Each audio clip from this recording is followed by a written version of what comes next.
Good morning, everybody, and welcome to today's Budget and Performance Committee meeting. We will be discussing the 2021-2022 GLA Group outturn.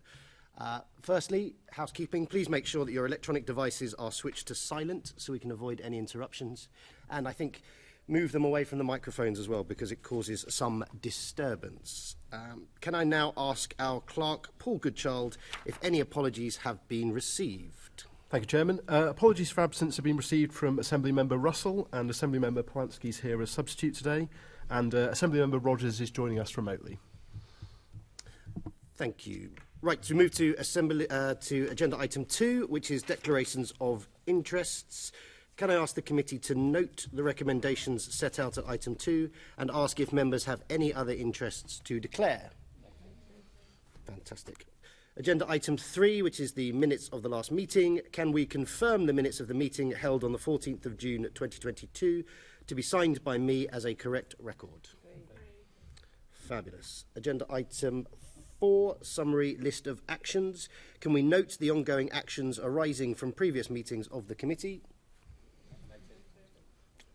Agenda item 5 is the main business, which we got to very quickly. So, let's start by welcoming our panel of guests. So I'll start with you, Patrick. We've got Patrick Doig, who's Group Finance Director and Statutory CEO of Transport for London.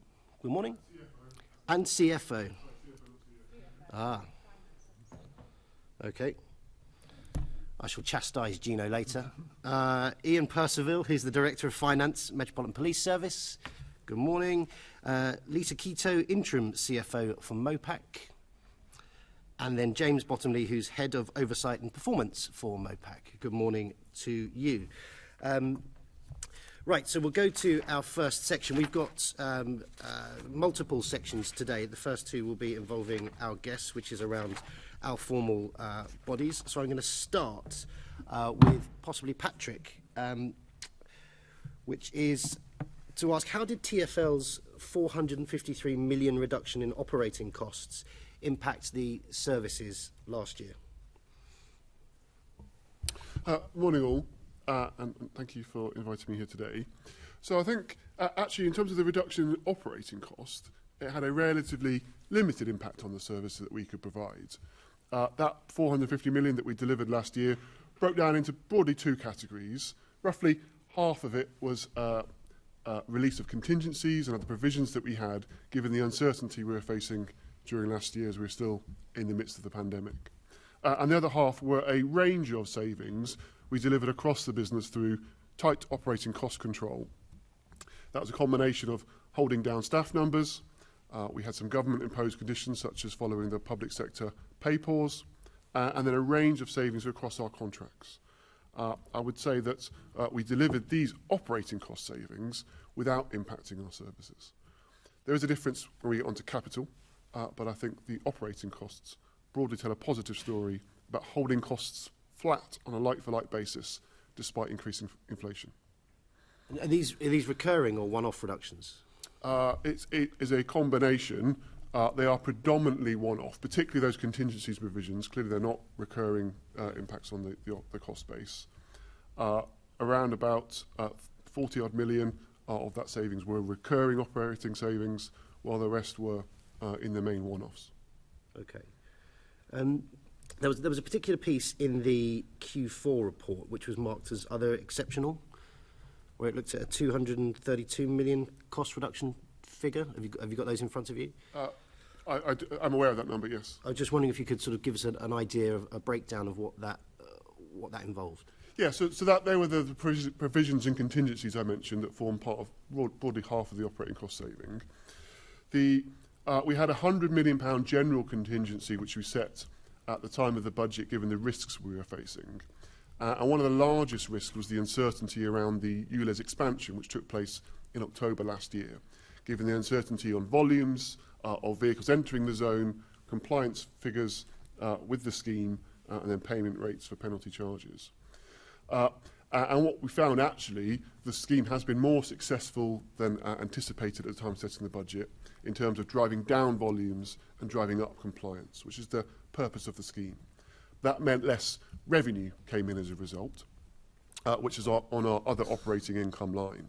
So part of that general contingency was to offset risks, with the largest one being uncertainty of ULEZ income. We also had a number of provisions in the exceptional cost line for potential restructurings and other implementation costs to deliver further cost savings in future years. Due to the pandemic extending and our short-term funding, most of those programmes have moved into this year or next year in terms of when those costs will be materialised. Okay, so there's ongoing work around some of the delivery of that programme. Is that what you're saying? Yes. Okay. So, looking at there's the 453 million reduction, I think it was, in TfL spend on operating costs last year. How much of that is relating to the release of operating contingency? It's effectively that line that's in other exceptional, so that the 232 would fall into those categories. Okay. All right, I'm going to come back to that next question, actually. I'm going to move to Caroline, because I think it's going to relate in. So, Caroline, should we take your question, because I'm going to loop back? Yeah. Thank you, Patrick. All right, thank you.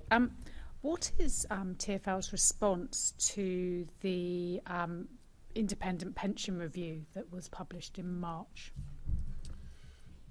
So the pensions review was a funding condition of some of our previous funding deals. Our commitment was to complete a review, and we discharged that through Sir Brendan Barder's independent review and report. Sir Brendan outlined the complexity of pensions in terms of its importance to staff remuneration and retention, the complexity with future service benefit, with past service benefit, and the private sector nature of the pension scheme. So since that report has been published, we've been considering the recommendations and reflections that Sir Brendan laid out, and we're working through that as part of our new business plan that we're preparing over the course of this year. So at the moment, we haven't reached any conclusions. I think it's really important to say that do nothing in terms of our pension scheme absolutely remains an option, and at the moment, no decisions have been taken to change our pension scheme. But later this year, we'll outline a more formal response from TfL to that independent report. So you are looking carefully at all the options. Doing nothing is an option, but also doing something is potentially an option. Are you considering potentially, my reading of that report is that actually a lot of the changes require legislation. Is that your interpretation as well? Absolutely. So the construction of the TfL pension scheme means that any change that impacts member benefits requires a vote of members, both current, deferred and pensioners.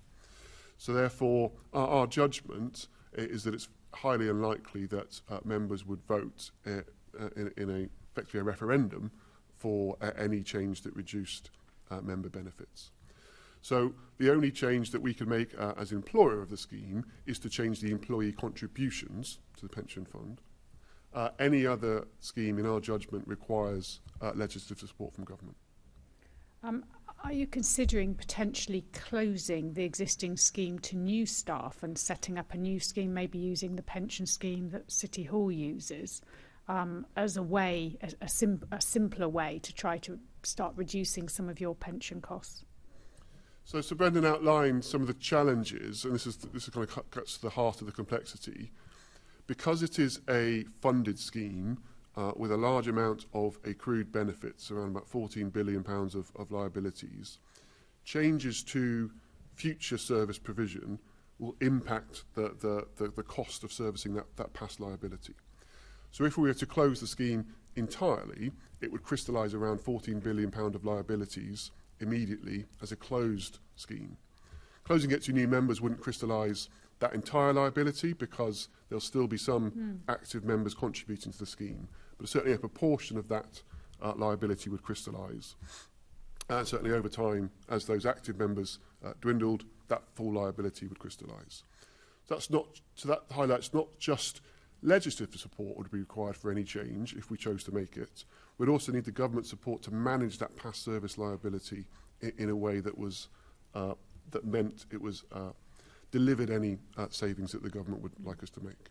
Are you having discussions with government about this as well? Because clearly it's come up, I think, only this week in the funding deal discussions again. But is it something you're actively discussing? Because this is actually really complex. It sounds simple from outside, but it is complicated and financially risky.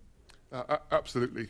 And part of the discussions we've been having over the past few months with government are about the timetable and process for taking those recommendations forward. I think both sides recognise if anything was to happen, it would need to be by mutual agreement and cooperation. So the process of reaching a recommended way forward is not one entirely within the gift of TfL. It needs to be by collaboration with government. Okay, thank you. That's helpful. Let's move on to your capital programme. There's an underspend there. What more had you planned to deliver from the programme?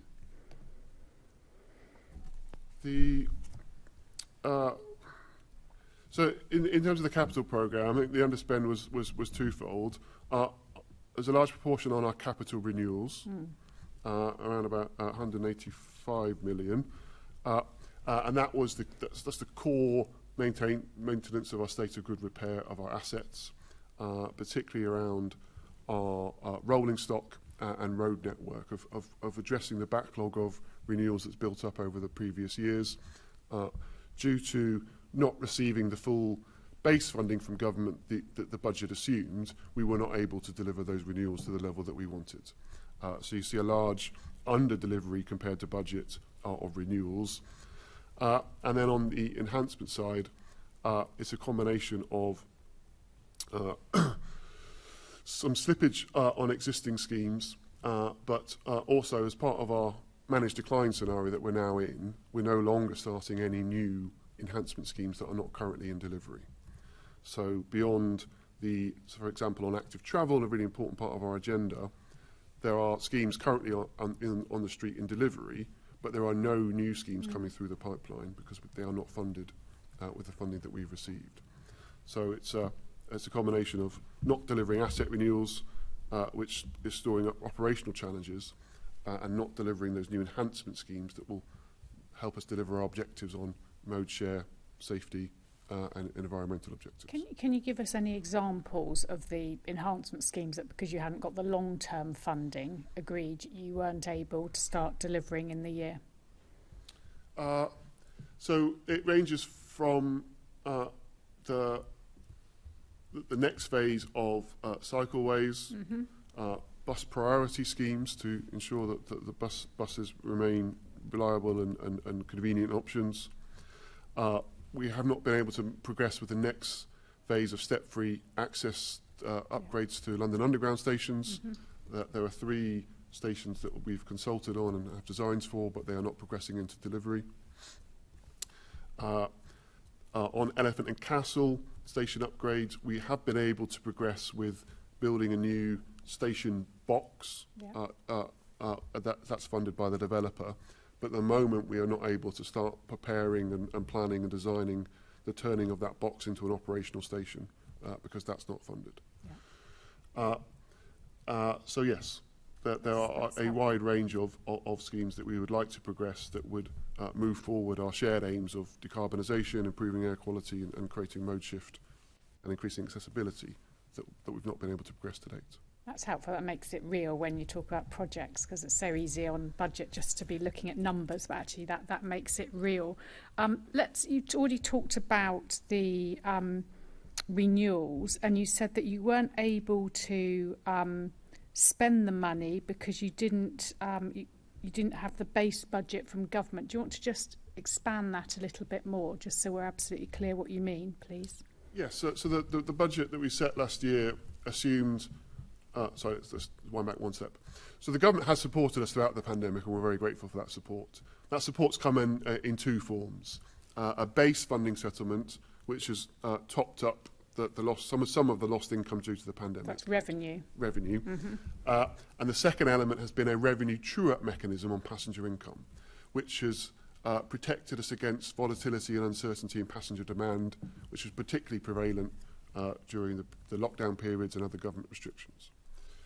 So they're the 2 forms of support that we've had that, as I said, both are effectively revenue. Our budget for last year assumed 1.9 billion of base funding, of which at the point of setting the budget, we had secured 1.4, and we're making the case for a further 500 million as part of that budget. We did not receive any of that further 500 million base funding. Throughout the last financial year, we had a number of short-term extensions through the autumn and early winter that came with no further base funding. And that meant we were not able to progress with the level of renewals we would like, nor start some of the capital enhancements that we thought we would have been able to. So actually you didn't have the revenue to be able to fund the staff, the officers, to do the capital works. Is that a simplistic way of putting it? Yes, although it also would fund the actual delivery of those capital renewals, and because revenue funding can actually be used for both operations and capital. It's the other way round, that capital can't be used for revenue. Okay, I'm just trying to get some clarity for those of us who aren't accountants on this. But you said 185 million was not spent on capital renewals. Yes. That's what you said. But there surely are safety implications there, because you look at the road network, you look at the state of it, potholes for whether you're a cyclist, a motorcyclist, a driver, pedestrian. Are you not concerned about the safety implications of this lack of spend?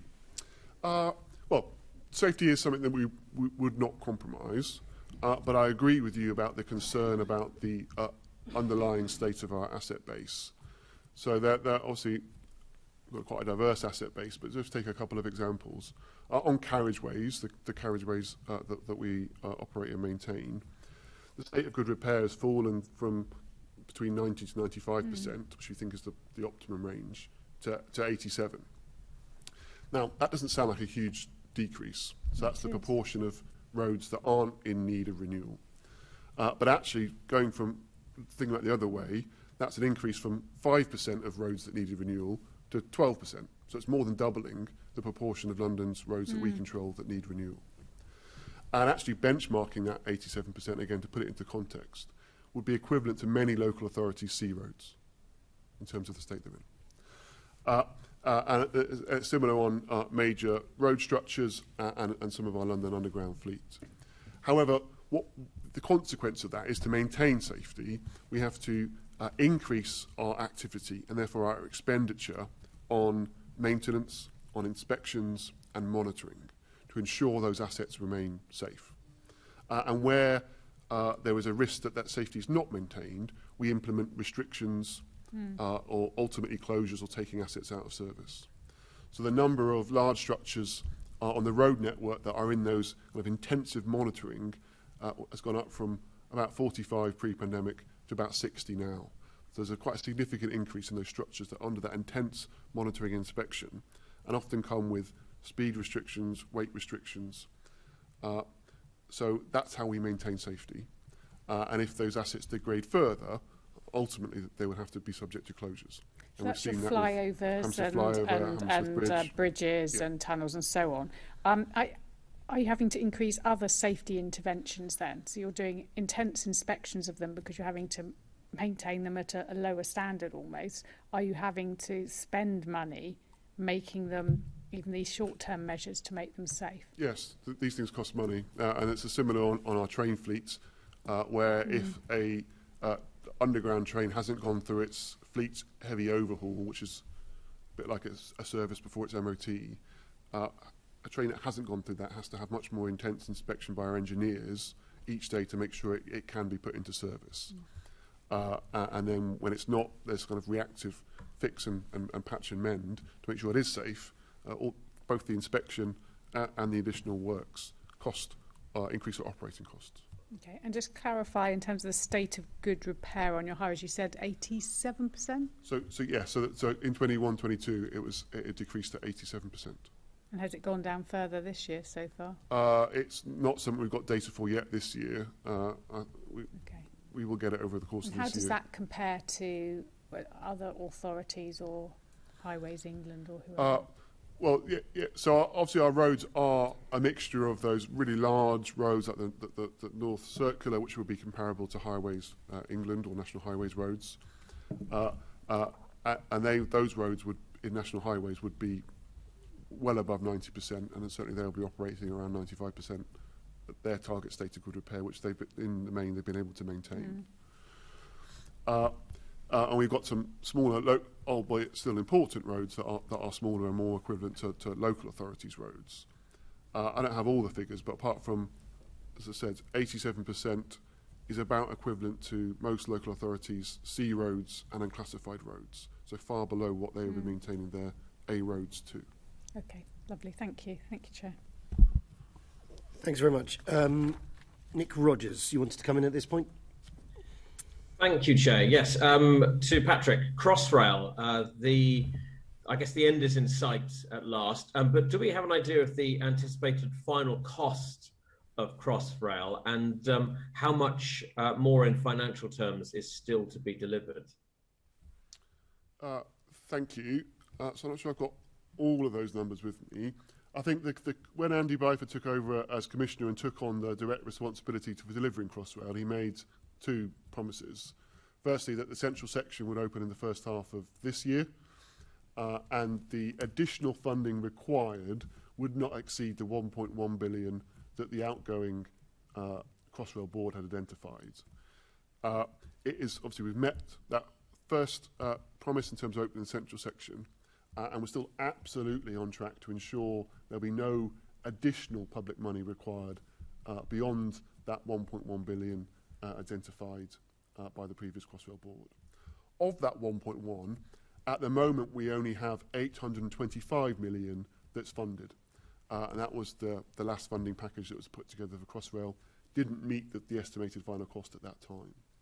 We are driving really hard to try and keep the funding requirement within that 825. However, I think it's unlikely that we'll be able to get there, but we're driving to minimise the additional funding that will be required to top up the 825.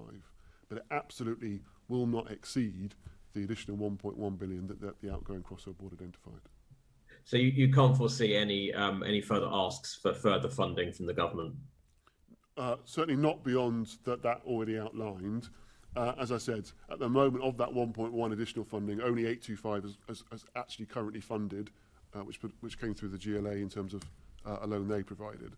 So there will be a small increment above that will be likely. We're trying to absolutely minimise that, and we're speaking to both GLA and DFT about how we will fund that remaining element. But it will be a relatively small proportion, given that we are through now the bulk of the works and the ends in sight for that scheme. And when do you think you'll have clarity on how that will be funded? Well, it's something that we were hoping to resolve as part of our long-term capital funding discussions with government, which clearly we had hoped to resolve by now. It will come to a point later this summer where we need clarity on that additional funding to allow the project to continue.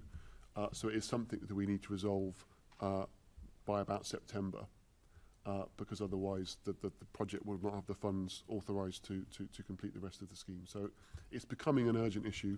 It's not yet there, but as I said, we are in positive discussions, and I do believe we'll be able to resolve this, given the importance of finishing the scheme off. Thank you. Next question then. To what extent does your 22-23 budget include capital contingency or overlay, and how useful did you find this in your 21-22 budget? So on the capital side, actually our budget this year does not include any contingency. So we did include it last year because of the discussion just having with Assembly Member Pigeon about our concern over asset condition. And if a major asset did need to be closed, we'd have to then spend some money intensively bringing it back into operation. We've not done that this year, so if that was to happen, that would be a risk. But we think it's a manageable risk in the context of the various risks and opportunities we face. And also, I think my judgment is that if it was to happen, it would certainly be an additional cost to TfL, but it wouldn't necessarily be incurred straight away. If you look at Hammersmith Flyover, which is the most recent example of a TfL asset being in that state, it took about 18 months to bring that asset back into condition. So there will be a period of time to be able to find that money by reprioritising, rather than holding a contingency in the budget which means it can't be spent on other things. And given the tightness of our budget, the challenges that we're facing, we're not in a position to hold contingency. We need to make sure that we're maximising the use of all the funds that are available to us. So that's the rationale, is that you don't want money sitting there as a contingency that could be used for active projects? Yes. Yeah, and therefore, if a risk did crystallise, we would then have to reprioritise our portfolio, slow down or stop some projects. But obviously, in the event that the risk doesn't crystallise, it's enabled us to progress more really critical works. So that's a difficult decision we've had to take, but given the situation, I think that's a sensible trade-off to make in terms of the benefits it brings in enabling us to deliver more versus the additional risks that it could expose us to over time. Okay, thank you. Thank you, Chair. Thanks very much. Len, do you want to come in here? In your 21/20/22 budget, the final outcome generated a surplus of 429 million to TfL's capital account. How do you intend to use that funding in coming years? So within any 1 year on the capital account, there are surplus and deficits, as the funding we receive doesn't necessarily match the timing of the expenditure on our projects. So any surplus from last year is fully committed to projects in delivery this year and in future years. So, for example, the largest capital schemes that we've got committed are the new rolling stock for the Piccadilly line and DLR lines, and as well as the new trains, there are depot upgrades, infrastructure upgrades, power upgrades. So there are most two significant capital projects over the next 2 years, or even 3 years. So therefore, that surplus will be carried forward and spent on those projects that are already committed. Therefore, it's not a surplus that could be deployed to new projects. It's required to deliver the projects we currently have in train. Okay, so in terms of the level of surplus, was it different to previous years? And is there an explanation for that, or is that there was always a surplus and it ranges between X and Y? No, so that it will be different every year. Yeah. And some years there'll be a surplus, and some years there'll be a deficit. So, for example, a surplus can be caused by often if the government's funding a scheme specifically, like it is on some of our housing infrastructure fund projects. Quite often that money is paid up front, or at least in large instalments. So we have a surplus at the start, and then a deficit as that scheme completes and draws down on that funding. It's the same on when we are funding schemes with borrowing, which we're not currently doing, but again, we will borrow money in tranches. That's the most effective way of accessing the debt, and then that money will be spent over a period of time. So over a medium term, the surplus and deficits will offset each other and balance out to zero. But in any 1 year, there'll be an up or a down. Okay, so on the ups and downs and swings and roundabouts and all those issues, how much of that surplus would have been about deferring projects because of the situation that you find yourself in? Is there an element of that? Yes. So we talked about the deferrals we made on capital renewals of 185 million. Again, against the budget on new capital investment, there was a similar underspend last year of 180 million, which was predominantly slowing down and managing the timing of projects to live within the reduced funding envelope that we had. And in terms of treatments of accounts, so I'm looking for pots of money, it's just not sustainable to, say, use that surplus to stop the bus cuts. No. So that surplus is a timing issue and is fully committed to contracts we have signed and payments we need to make this year and next year. We cannot redirect that to other elements. Furthermore, if any of that surplus was funded by a capital grant, that would be ring-fenced to capital schemes only. Not a criticism of you, but generally you finance people, right, in explaining your accounts when you do the accounts. Do you not think there's some additional information that you should put to explain, like more footnotes about what those surpluses are being used for or not? Because it does look sometimes it can look like there's a whole load of money there that can be spent on all sorts of projects, But it's not, because as you've explained, it's not like that. So what can you do in terms of that transparency and a mission to explain to the public as we head into very difficult and challenging times about how we're using public money in terms of services? What can we do differently about that? Well, thank you. That's very helpful feedback. So actually, in the past, we've done something that we can certainly bring back, is to identify where there are either capital surpluses or excess cash reserves, identifying the schemes that they're committed to. So we could say, yes, there is a surplus on this in this year, but that surplus is funding these schemes. And that makes it, again, very tangible. It's paying for the trains that are currently being built in Goole. It's upgrading the DLR depot at Poplar. We can make it very real. Okay. So can you describe the main ways in which the March and July revised budgets differed from the original approved February 2021 budget? And under what circumstances do you change your budget? And what were the processes and controls around your budget changes during 2021? So I can't explain the differences in terms of the revised budget and the budget right now. If that is something we can provide, because I have If you could come back to us then on that. In terms of the rationale and the process, so actually throughout the pandemic we've prepared 7 budgets in 2 years. And the reason for doing that, it's been a very uncertain, volatile time, but actually it's predominantly linked to the funding deals that we've received, where each budget that we've set, we've not had certainty for the full year of that budget about the level of funding that we will receive. And where it's materially different in terms of the actual funding we receive, we then need to set a revised budget to make sure that that actually operates as a financial control. So the original budget for that year would have received assumed a significantly higher level of base funding than we received.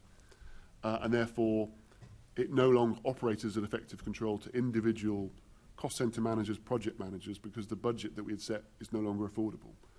So we had to set a revised budget with a much lower level of expenditure. So the process that we went through is the same as we go through for our original budget, in terms of working it through as an executive team, and then it goes to our TfL Finance Committee, and then is approved at the full TfL board. So although it's a revised budget, it follows exactly the same process as any other budget. And that just kind of highlights the stresses and challenges of preparing so many budgets in a short period of time, because it's very time consuming and intensive. And we do want to get back to having a longer time horizon of funding certainty, and back to an annual planning cycle of an annual business plan, an annual budget, rather than these multiple in-year budgets. And is that directly then about the nature of the government TfL negotiations that you had to do those revised budgets, or was it because of, well, it's all COVID driven, so in that sense, but because of it's COVID driven and the impact on your revenue fundings, but it's really about the negotiations why you need to revise and do that? So it's hard to have a counterfactual. If we had a long-term funding deal in May 2020, we probably would have still had to done a few more budgets than normal, given it was so a volatile, uncertain time.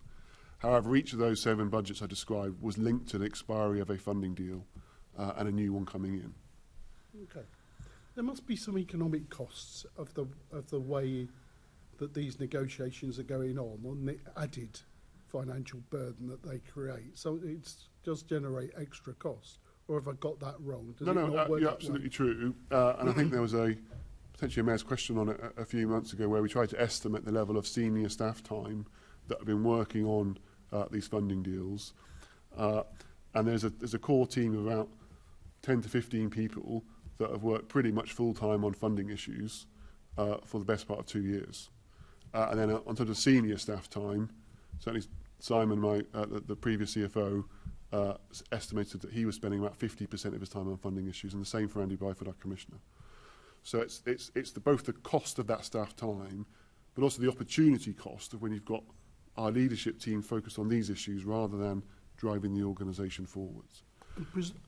Presumably on the other side, government is spending their money in terms of responding to their versions of what they need to do? Yes, there's definitely a transactional cost on both sides. And the government have employed external advisors throughout the process to do a lot of that work. And for example, in the most recent budget we set, those external advisors asked us over 700 separate questions, asked for about 40 information files, and we had about 25 meetings with them. So it's a very intensive process involving quite a large number of external consultants really scrutinising our budget. And I absolutely get that we have been dealing with large amounts of public money, and a degree of scrutiny and oversight is absolutely necessary. In my judgment, I think the burden's excessive for the benefit that it's brought us to date. Okay, you alluded to a question about the impact on this, about forecasting. Can you just go into a little bit more detail for the committee?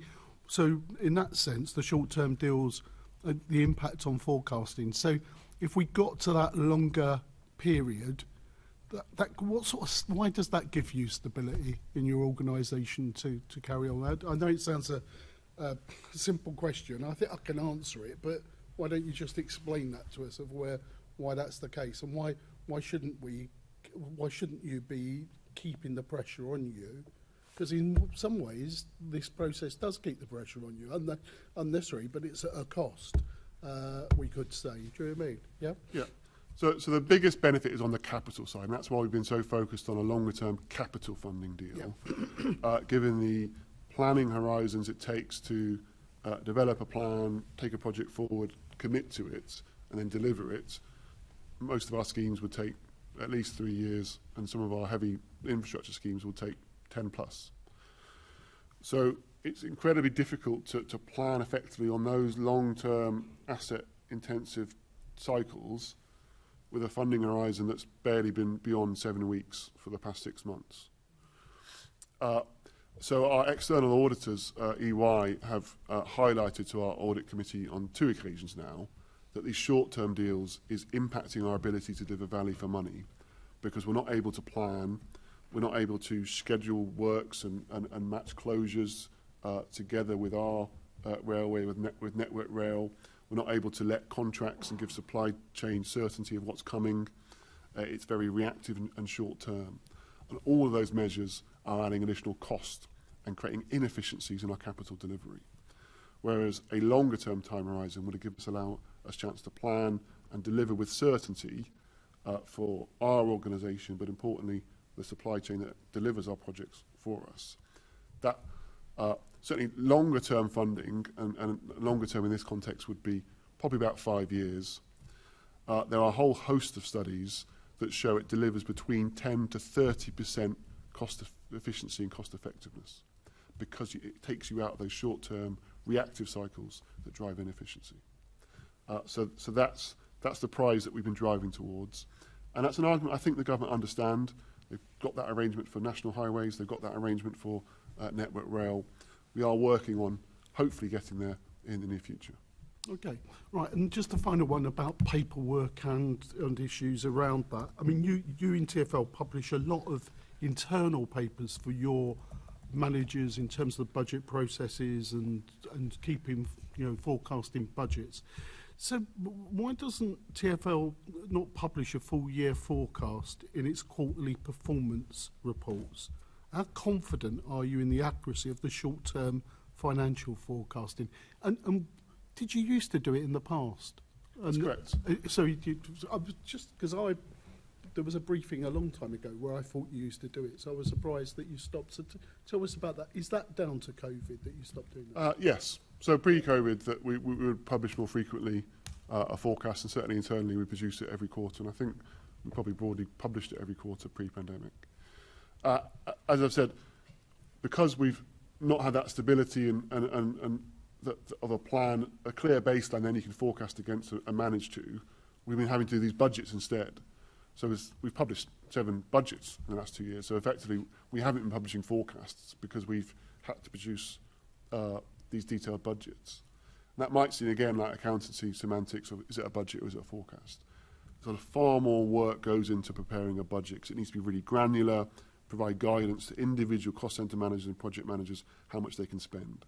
When a forecast is far more agile, focus on the big issues, making sure we're on course and allowing us to course correct where necessary. So that's what we're hoping to get back to. And actually, I think our next board meeting, we will be publishing our forecast for this year to again bring back that transparency, as we're hoping to get back into a more routine annual cycle with quarterly forecasts. Thank you. Thank you.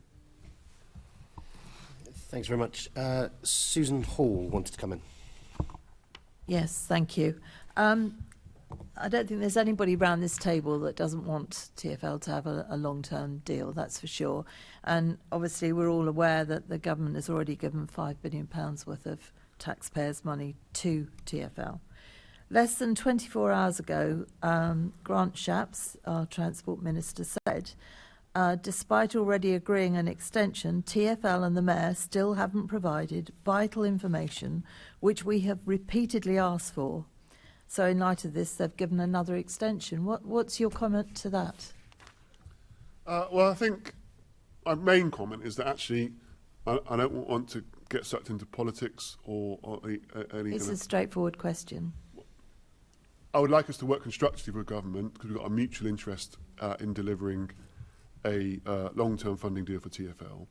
In terms of response to your direct question, there are no outstanding requests from government about any information that they've asked for that have been present since the 28th of June, when the original D4 funding agreement expired. We've received no further questions in the most recent extension, and I can't comment on the Secretary of State's comments that he made. Okay, but in effect, you're saying he's incorrect. He's saying there's vital information. You're saying there isn't. I'm desperately trying not to be criticise the Secretary of State. I want to work together with him and but we need to get to the governments. bottom of this. We all do, regardless of politics. This is all too important. And I'm asking, you're telling me quite clearly there isn't. I'm sure he'll respond in one way or another. Along the same sort of lines, can I press you a little bit more about the pensions? Is there a desire from the Mayor and for TfL to look at properly reforming these pensions? Because the pensions, 31% employer contribution, etc., etc. Given that TfL has got financial issues, and we all know and accept that, we've really got to look at every single place that we can make savings. If it was a private company, they would have to do this. Well, it's being bailed out by taxpayers' money. What is the desire to look at the pensions, or has it been put aside because it's all too difficult to do? So again, I can't speak for the Mayor. Within TfL, there's a strong commitment to reviewing the pension fund in detail. That's what we've signed up to, and that's what we're absolutely doing. And this is not about kicking the can down the road or delaying tactics. We're working very hard to respond to Sir Brendan's reflections. I think that pensions reviews and reform take time. If you benchmark any other public sector pension reform, the Turner reforms, for example, in central government, they take now a number of years. This is not something that you can rush through. And if you look at the civil service pension reform, they are still dealing with claims and having to settle claims for that have been brought by employees of that scheme many years later. So it's important that we do this sensibly and right. But also, just to update you on where the pension fund is. So the TfL pension fund is now in surplus, and the employer contribution rate has dropped to about 26%. That is still high, but actually that again is pretty much exactly the same as the employer contribution rate to the civil service pension scheme. So that again just highlights this is not just as simple as final salary costs more than care, and care costs more than defined contributions. There's a whole host of complexity people have to work through to understand the true cost of a pension scheme. Okay, I understand that. Has the Mayor, though, asked the government for legislative changes in order that this can be done? Well, we and the Mayor have asked for government's confirmation that if we were to make any changes, that support would be there. The government have said in principle that would be the case, but we'd actually need to have a specific proposal for them to comment on, and we're not at that stage. When do you think you will be at that stage? Because the funding of TfL is, nobody knows better than you, it's important that it's sorted out. And perhaps whilst things may take time generally, we are in a bit of an emergency here. So when do you think you might be able to have a time that the Mayor can go to government and ask for legislative changes to the pension scheme?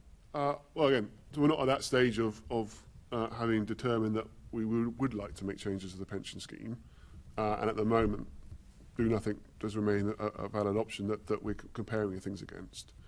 So what I can say is that later this year we'll be able to provide a TfL response to the Brendan report, but I can't commit to actions beyond that point.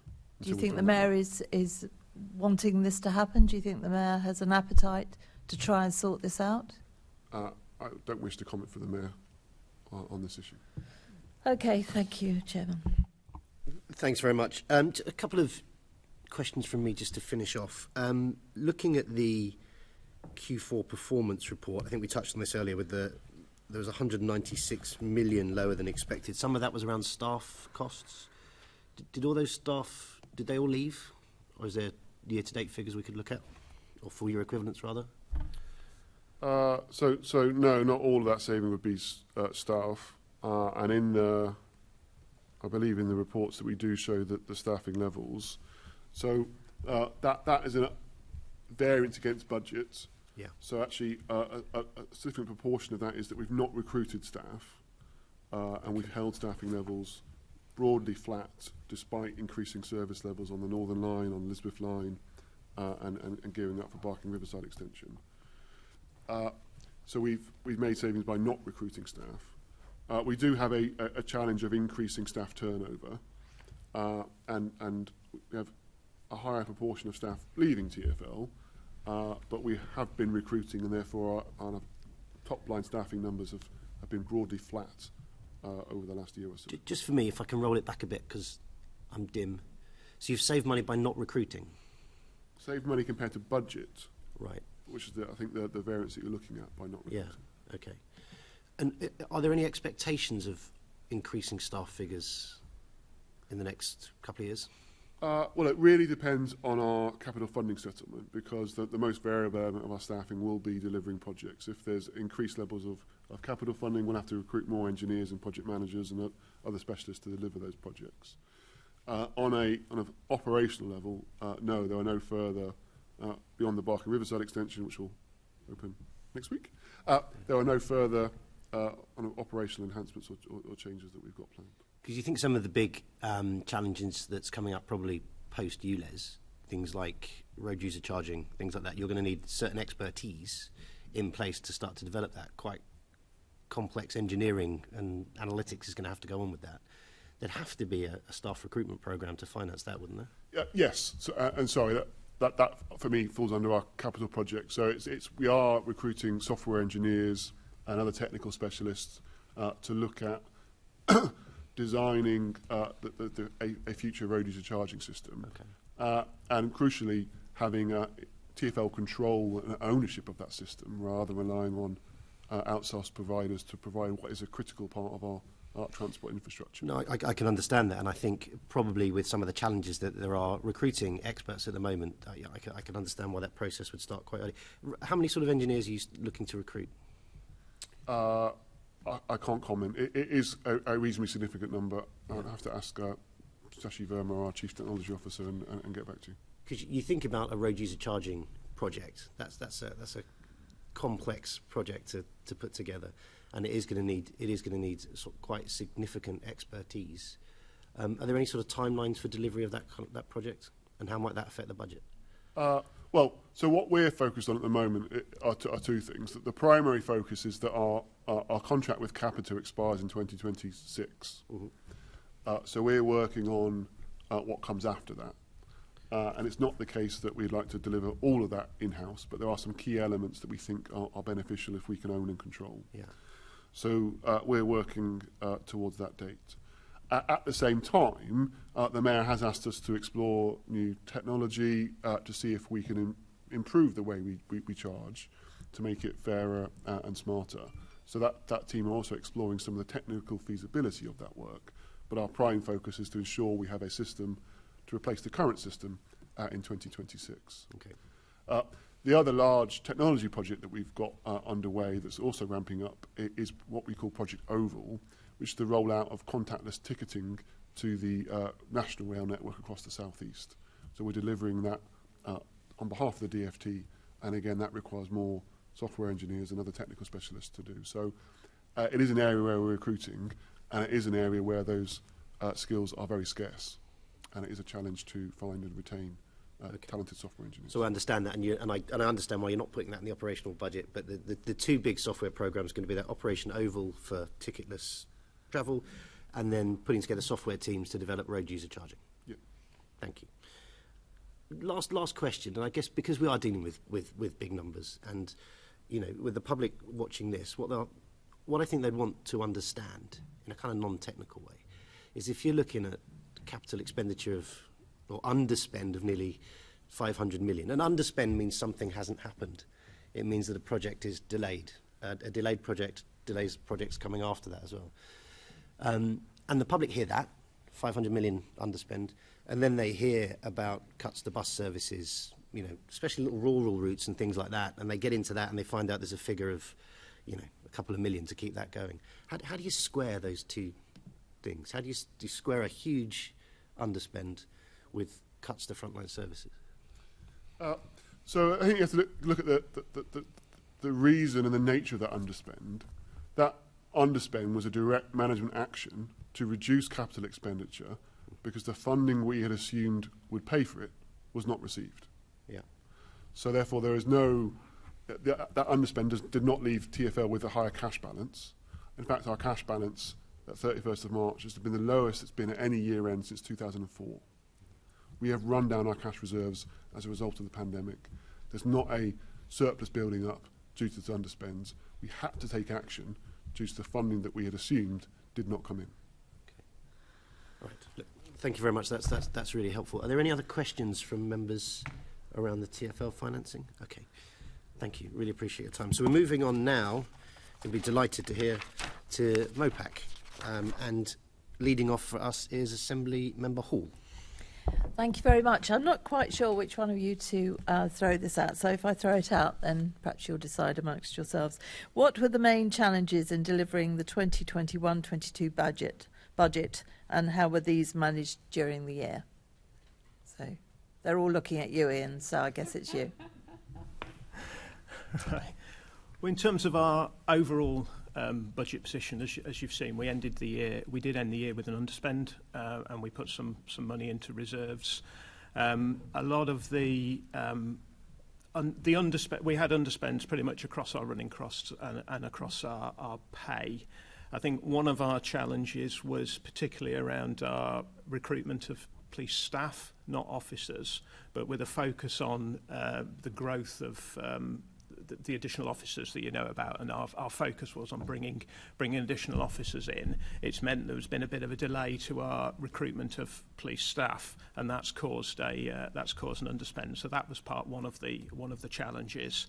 And elsewhere, really, I think in terms of financial terms, just some small slippages on running cost expenditure associated with the fact that the organisation is growing, and just making sure that when we're putting additional money into the organisation, we're putting it into all the right places. So those are kind of the two things there that not significant, but they were challenges in ensuring that we spent all the money last year rather. And of course, in the end, we didn't spend to the full budget, and we ended up putting some money into reserves for future use. 10 million. There's a lot of changes carrying around. Forward, Sorry, placing into reserves 10 million. we put more than that into. It's more than that. Can you confirm the amount? Into reserves. Well, I can't give you definitive offhand, but I will do. At the end, if you look at the report summary figure, we showed a variance of 28 million on the transfers to reserves, and that was money that we put into reserves at year end as a result of underspending that we've put aside for potentially for one-off pay options or other usage this year.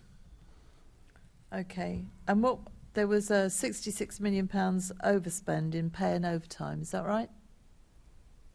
No, there's a 16.9 million underspend across pay and overtime, if I'm reading the figures properly. Okay. Sorry, whereabouts are you? I've got a note that there was a £66 million of overspend in pay and overtime.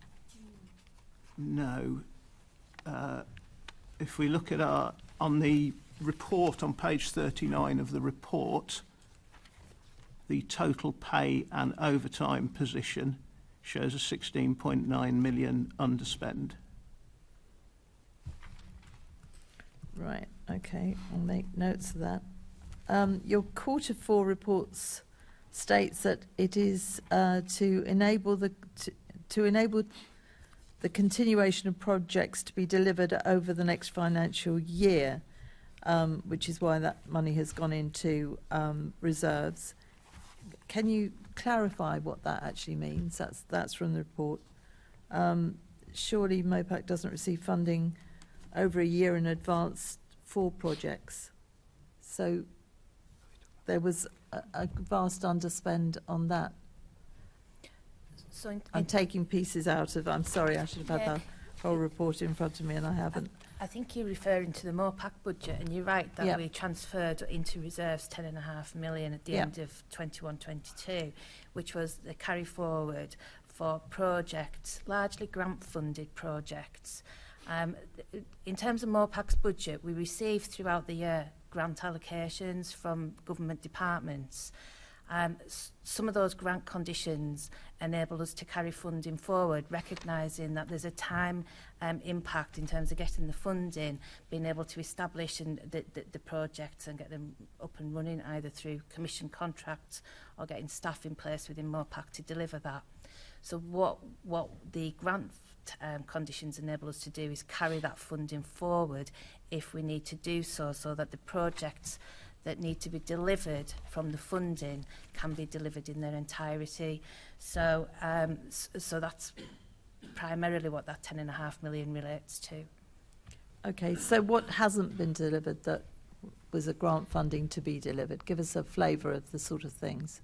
So I don't think it's a case of they're not delivered. I think it's a case of recognising that the funding came in partway through 21-22, recognising that they would be delivered over a couple of financial years. So it's not that those projects aren't delivered, it's just a case of part of it was delivered in the last financial year, part of it will be delivered in the current financial year. Okay, and it's all, whatever these projects are all in line to be completed properly, are they? Properly, yeah. As far as I'm aware. Yeah. Right. Can you send us a list of projects? Are there? We can certainly send you a list of projects. I think some of them are articulated in the report. There's some that relate to the violence reduction unit, and I think they're set out later on in the slide deck. Some of them relate to, I think, the Mayens project. We've got some slippage relating to commission services around safer youth in terms of those priorities. So we'll send you a full list. Because more money has been given, I believe, this week to the VRU, hasn't it? So additional funding does come in throughout the year, and obviously we need to take that through the process in terms of what new funding has come through, what's the purpose for those, getting that set up within the mopac budget and having the right governance and arrangements in place in terms of what projects need to be delivered and how we get those set up. Yes, because some of that's been as clear as mud as we've gone through, hasn't it? I mean, it's... Sorry to interrupt. Can we, when you give that information back, can you be clear about what's government projects? Yep. And what is in terms of what is it in terms of government projects, in terms of revenue funding, what you're holding back, 'cause you've got that midway through in the capacity to spend, and then what is the mayor's money? Yeah, if you could. Yep. We can do that, and we'll certainly provide that after the meeting. That's not a problem. Thank you. Why did mopac have such an ambitious capital expenditure plan in its original 21-22 budget?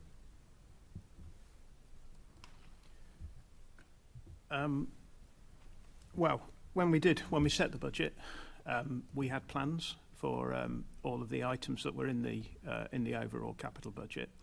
I think it's fair. Perhaps in some cases we were there was a bit of optimism in there when we were putting the programme together. I think there's a couple of other bits. For example, in one of the property areas, we'd assumed the purchase of a building, and then it transpires we were not going to purchase; that we were going to continue with a long-term lease. Therefore, we had capital in the expenditure budget that we didn't need in the end. And then some of our projects, certainly in the transformation area, there has been some slippage, and hence that's the reason for both the reduction when we reset the budget at Q2 and the slight underspend at year end. Okay, since 2018-19 year, since then you've had a capital expenditure plans totalling 1.8 billion, and you've spent just under 1.1 billion. So really, why are your capital spending projections so off when it comes to the end of the year and so consistently?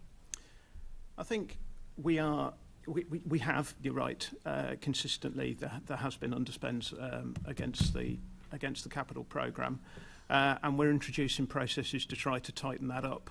So we ran a process this year that a full sort of capital scrutiny of the programme, with all of the functional leads coming in, presenting their requirements in front of our management board with mopac, and the end result we hope is a tighter capital programme for this year. But we're continuing to look at it. We're continuing to do our best to sort of drive down on the optimism that is inherent with people that are leading projects. So we're trying our best to, as part of our sort of scrutiny, to remove some of that optimism and ensure that we get the timing right on the programme, because we're not delivering, we're just delivering some things slower, and therefore some things have moved to the right. We're not fundamentally changing the overall constituent parts of the programme. No, but it's not good accounting though, is it really? From an accounting perspective, it doesn't help me particularly, because we need to, of course, fund the capital programme. Therefore, for all the money, and this is one of the drivers. So every time we set a capital programme, we obviously have to have a revenue capital financing charges that fund the programme. So yes, that's part of the reason we are trying to improve on this. That's good. So how and when do you expect to recover the capital expenditure slipped from 21-22? Well, a lot of the delays, certainly on the technical projects, have just slipped into this year. So there's a couple of big transformation projects that you'll be probably aware of around Connect and Command and Control, and that money has slipped from last year into this year. But it will be over the next 1 or 2 years. Majority should be this year, and some into 22. Where are we now? Into 23, 24. But we should pick up by that time. What's the main cause for the slippages? Is it lack of manpower, or is it? Well, I suppose I can't say that. Lack of person power, or is it incompetence in running these schemes? What is it? What's the driver for that? I can't comment in detail on the individual projects because I don't know the full detail. I do know that there's certainly on the IT projects, there's been some delays with the products being delivered, and ensuring that what's delivered is exactly what we want. We've then got to go through a whole process of testing that's taken slightly longer than originally planned. So there's just some inherent sort of project delays, but not, I wouldn't class it as anything like incompetence or anything like that. I would say part of it, from a financial perspective, is perhaps when we're setting the budget, a little bit of over-optimism on the timescales. So does anybody have a handle on why these are all slipping? And well, where would they sit? Because clearly if things just constantly slip, there must be an inherent problem somewhere. Who's managing that? So we have individual SROs for each of our major projects. And who oversits all that? Because financially it isn't good. So who sits all over that from the financial aspect? I pull together the overall capital programme. So right. I'm putting together the overall capital programme, but the individual SROs are responsible for their their own projects. So they will be able to explain in far more detail position around the slippage in some areas. And it's not like everything's slipping as well. There has been some slippage, admittedly, but it's not like everything is slipping. But it would be the individual SROs to comment on their own programmes. Okay, so how do you think this has impacted the Met services with all these things slipping? Well, without sort of detailed knowledge of every line, a lot of what we're doing is replacing, certainly on the IT side, is replacing old systems. So those old systems are still running. So the force is still operating and the systems are still running. They're just not perhaps as efficient as they will be when the new systems are in place. It's not like something new is happening that isn't there at the moment and therefore there's a delay in performance because of that. It just means there's increased risk because we're operating on older platforms. Okay. Do you return funding to the Mayor when you anticipate significant slippage in capital delivery? No. Can you describe that process and when it happens during the year, usually taking 2021-22 as an example?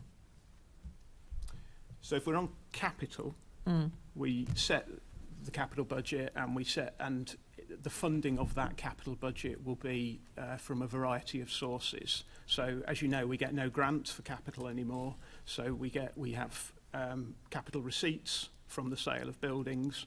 We have grant funding, so a chunk of our capital, about 40-50 million, is actually for CTP HQ, so that's grant funding, and the rest of it is from borrowing, be that either internal or external borrowing.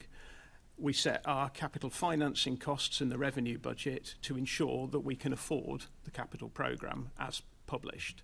If there are delays and we don't spend to the amount assumed in the capital budget, then our capital financing costs reduce, and that's reflected through the outturn position.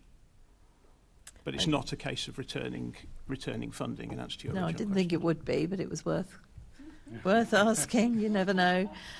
Your reserve balances now hold around 500 million of so-called earmarked reserves carried forward for specific projects. It doesn't sound like you could now, but do you think you could send us a breakdown of what project schemes this funding is allocated to? Because it's a lot of money. Yes, of course. Okay, I'll ask for that to be sent. And based on your 21-22 performance, how confident are you about delivering the 22-23 budget? And what key risks have you identified to delivering the 22-23 budget? I think the two main risks for us at the moment are around one risk is around recruitment, and there's two prongs to that. One is the number of officers we've got to recruit this year. So we're looking to recruit about 4,000 officers, and the number of staff, given the delays we've had in recruiting for this year. And as the Met grows, so as we're putting extra officers in, we have to, a phrase Robin would always use, keep the Met in shape. So it's not just putting officers out, we've got to make sure we've got supporting staff in the right places as well to make sure we support the officer growth. So we've got some recruitment to do for both officers and staff, and I think that's going to be our biggest challenge this year in delivering the budget. So how many staff would you say you were short? I haven't got that figure to hand. Very approximately. But we're about £22 million short on underspend on the budget last year. And there's more money has gone into the staff budget for this year. Can I give you a number afterwards when we come back with the reserve projects? I don't know that number offhand. Yes, you're still running on the assumption though, because I've had this discussion over a couple of years that you're expecting an extra 6,000 from the government. The budget for next year is built on the assumption that there will be further funding and there will be 6,000 officers. But the government have never said that. The government have never said that they will give you 6,000 officers. Oh, I beg your pardon. Somebody else is going to quiz. You're lucky, because I'm very irritated that you constantly fund for 6,000 officers when you were never promised. It's just something that the Mayor decided he wanted, and you've financed it, but I'll let somebody ask that question. I think you've got an insight into what might be coming here, Ian. But again, I think there's a question of perception again, isn't there?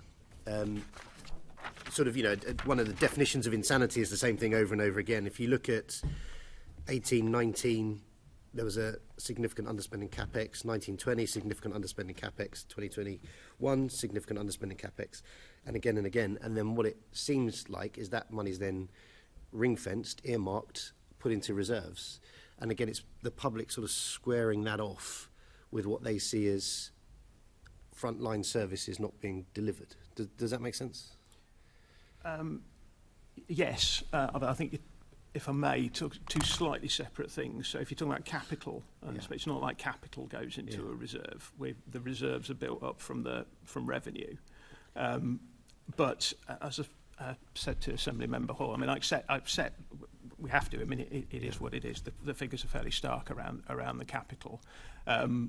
We are tightening up our processes. We are doing, driving out where we've got too much optimism bias built in, some contingency sometimes, and we are sort of driving that so that we get a more realistic programme. Yeah. On the revenue side, on the reserves, I take again the challenge. We have a plan for the use of reserves. If you look at our budget, we have a plan that takes our reserves out to 25, 26, with a planned reduction to the balance will be around about 120 million. And there are some big chunks in our reserves. For example, we have the business rates reserve that the Mayor provided. That will be 90 million used over the next 3 years. We're supporting the capital programme to the tune of about 70 or 80 million. There are some revenue reserves specifically associated with property and estates transformation.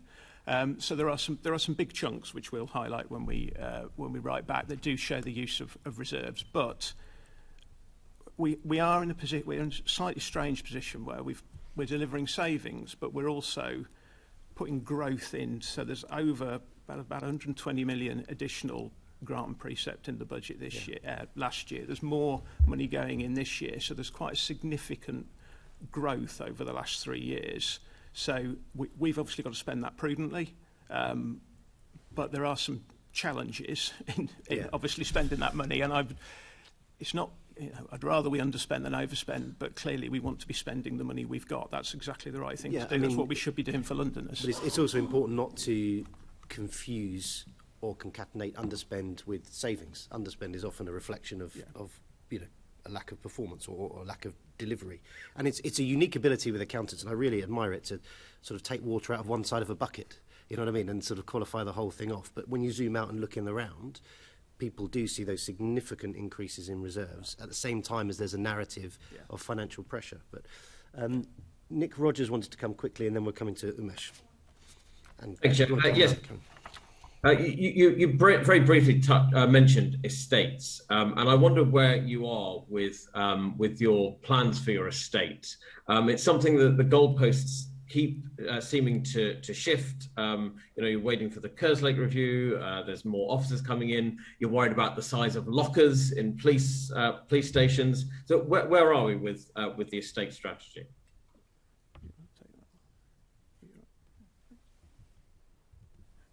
So in terms of the publication of the estate strategy, appreciate that is something that has been requested previously. You're right that we have taken some time just to look at the impact of the Kerslake review, because obviously the findings and the recommendations from that review have an impact on the estate strategy. So we're continuing to work with the Met in terms of what the strategy needs to look like in the context of that recommendation.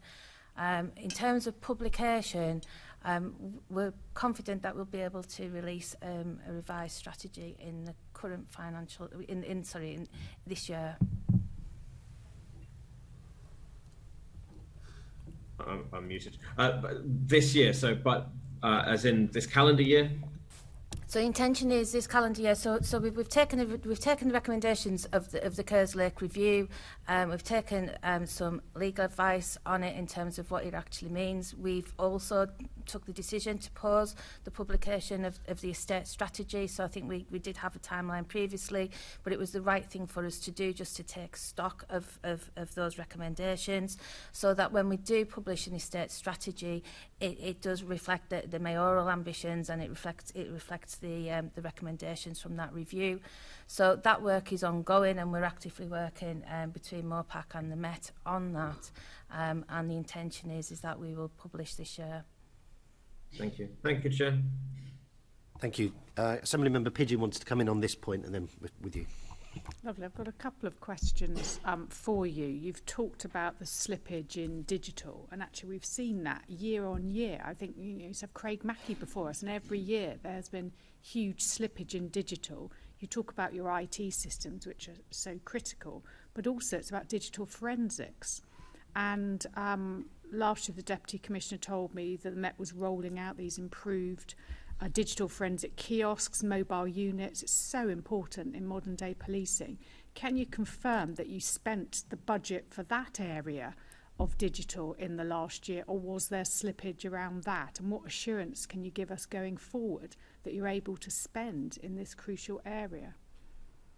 I will have to double check on the specifics. From my memory, the rollout and the money we put in the budget was for this year, and there is still plans for that money to be spent this year. So there's money in the capital programme this year, and there's some additional revenue put into forensics. So from a budgetary perspective, the money's been provided. In terms of delivery, can I get back to you, because I don't know the specifics on that project. I thought there was spend on that in last year's budget, which we're looking at the outturn. So around digital forensics. Specifically on digital, I'll have to get back to you on exactly what was spent on that. Okay, thank you. The estate strategy point has been raised. The final point I want to make is looking forward in terms of how you're going to deliver this year's budget. You said the risk was around recruitment for you. Is there also a risk to your budget, given the Met's gone into special measures, that you're now going to have to move resources in order to meet the requirements from HMI, and that could put pressure on your budget? Well, that is certainly something, obviously, as you would expect, that we're looking at the moment. So once we've got the full position on our way ahead there, then yes, there may well be some resource reallocation required from within the budget. So are you already looking at some sort of contingency to fund potentially additional staff, potentially additional work that's going to be needed to turn the Met around? We are looking at sort of as you would expect now, we are putting together our the financial position, so our first forecast for the year at the end of Q1. So within the next sort of week, we'll have a view on our overall position. We then go back into the board, and part of that discussion will be, okay, there's an in-year position here. It'll be either an over or an underspend. I hope there'll be an underspend in year, and therefore what options what do we need to put aside for in-year pressures? So we'll be having that discussion at our investment board in August. So you're calling in-year pressures going into special measures is an in-year pressure from your point of view, and that's how you're viewing it? I'm talking about how we will, if we have any costs that arise from that and that we need to deal with in year, that's the process that we will go through. Will that be published so that we can see that? We will publish the Q1. The mopac report for Q1 will be published as will it detail when you make a decision about resources you're putting aside to help get the Met out of special measures? Will that be spelt out and detailed for us? Maybe your colleague trying to really. Yeah, so I can't read your name on there. That's my eyesight. That's appalling, isn't it? So Lisa. Yeah. So Ian's right. We need to take a look in terms of what it means, and if there's any immediate pressures as a result of that, but also any longer term pressures. The longer term pressures will come through as part of the budget development and the proposals. So you will see those. If there's anything that is current year, and we're looking in terms of how we might be able to fund that. it will come out in future monitoring reports, because I imagine there'll be either something that says we've got an in-year underspend, so could we perhaps repurpose some of that to target towards the immediate cost. And of course, as you pointed out, we've got significant reserves as well, so there's an opportunity for us as well to look at those. So we'll be considering the costs, the immediate funding potential and opportunities, and also we'll do that longer term. So longer term as part of the budget process, immediate as part of the monitoring reports. Lovely, thank you, Chair.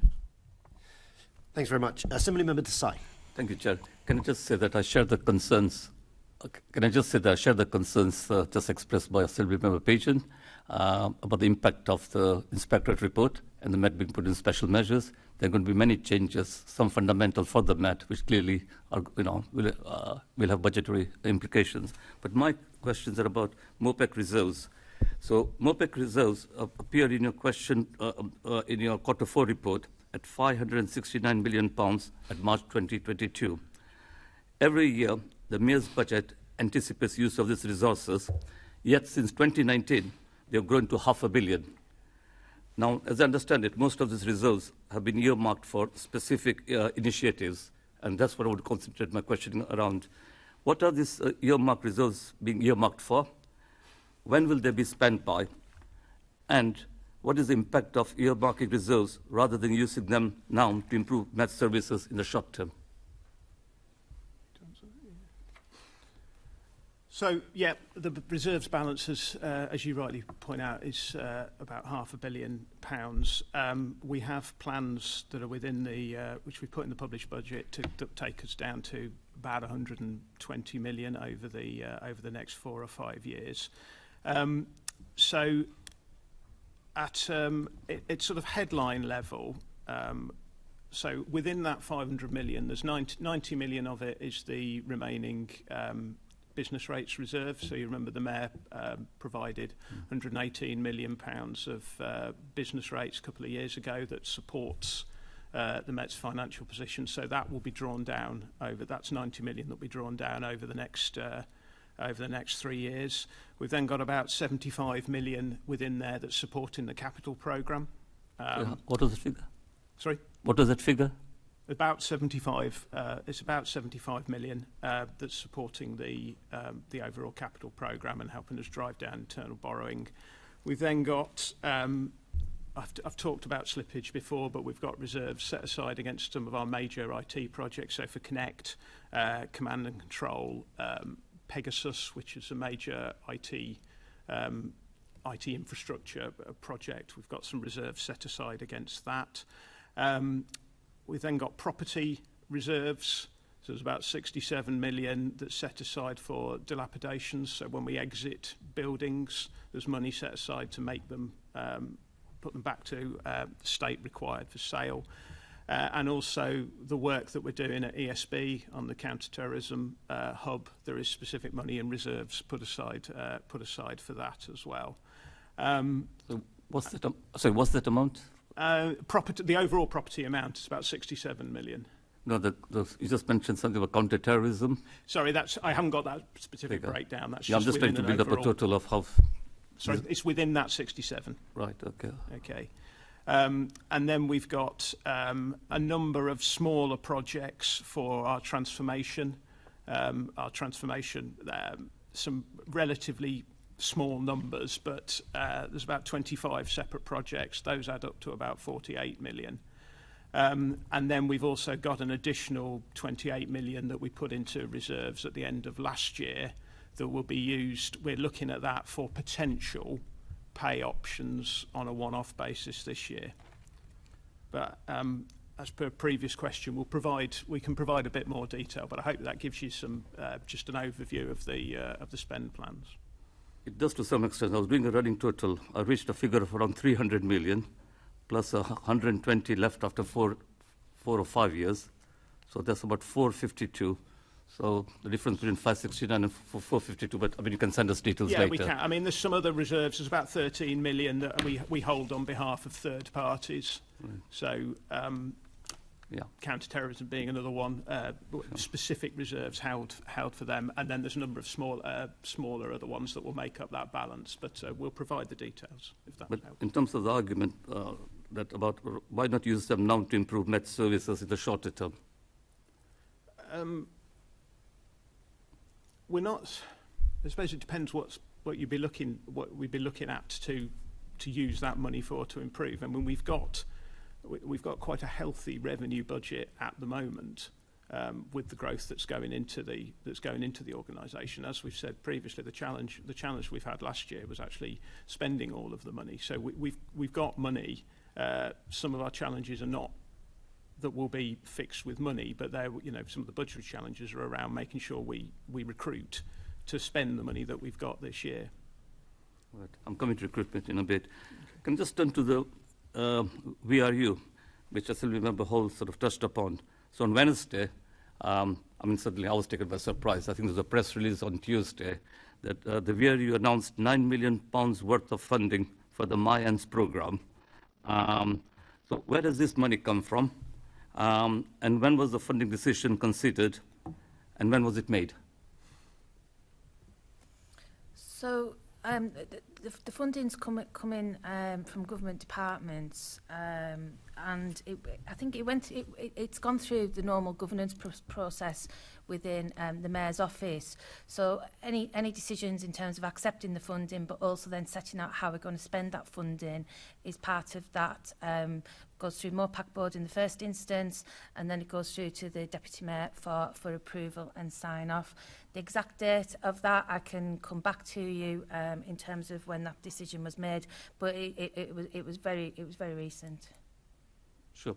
Okay, I got the process, but I think the more important question, and I think all my colleagues will share this concern, how exactly do you intend to monitor performance and output of this £9 million funds? This is an ongoing concern that both those of the police committee, but also I think in this committee have heard about the VRU, about sort of proper, robust performance indicators, outputs.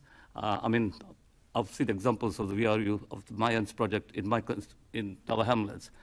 One project was actually quite good. they talked about specific cases and so on. The other project, quite frankly, was, I think, more of a party, to put it a bit crudely. There was no sort of educational work about knife crime or about. I know the VRU does a lot more than just knife crime. It's about violence as a whole. So it's more those sort of performance indicators that we are interested in. Yeah. So I can't talk about the specifics of the project. I don't have that information. I don't expect you to hand. We do have a performance management framework within mopac, and VRU is obviously part of that. In terms of the performance measures, but also making sure that we're monitoring performance on a regular basis and we're taking action where things are off track or on track as well. So it is part of that overarching framework, but as I say, the specifics of the project itself I'm not able to comment on. Well, perhaps if you could get back to us. We could get back to you on that. That's something that we can pick up. But also using this £9 million, the specific amount, how you intend to actually monitor, where is it going? So the monitoring of the spend itself is part of our financial framework and the approach that we adopt within mopac in terms of monitoring progress on spend. But as well as the funding is an enabler in a way. So there's something about us monitoring spend, but then also linking that very closely in terms of performance and outcomes. And we're working closely now to better align the financial and the performance information so we can present a sort of a rounded position. Yeah, and I think it's been, 3 years now since the unit was launched, if I'm right, 2018. But I think 4 years on, 3 or 4 years on, I think we expect more robust sort of, performance indicators. Okay. Well, that's useful feedback, and we'll take that back. Yeah. Can I just clarify? Sorry, in terms of the mopac. Just to clarify something, in terms of the money that mopac gives, is the monitoring done by the VRU, or is it done within your organ? What sort of monitoring of performance are you doing, and who are you monitoring when you give money over? Because there's a number of individual projects, as my colleague said, in different boroughs. So how does it work? What do you actually do about monitoring performance and outcomes then? So we better understand what questions we should be asking. Yeah. So who do you monitor? So from a financial perspective, the VRU funding comes in and it is part of the overall, although it's separate and it's ring-fenced for VRU, in terms of reporting, accounting, and sort of like just the statutory nature of the finances, that very much sits within mopac itself. So all the figures that you see include the VRU fundings and spend. So that's quite clearly there. The performance and the monitoring of the project is done with the VRU team and the director of VRU.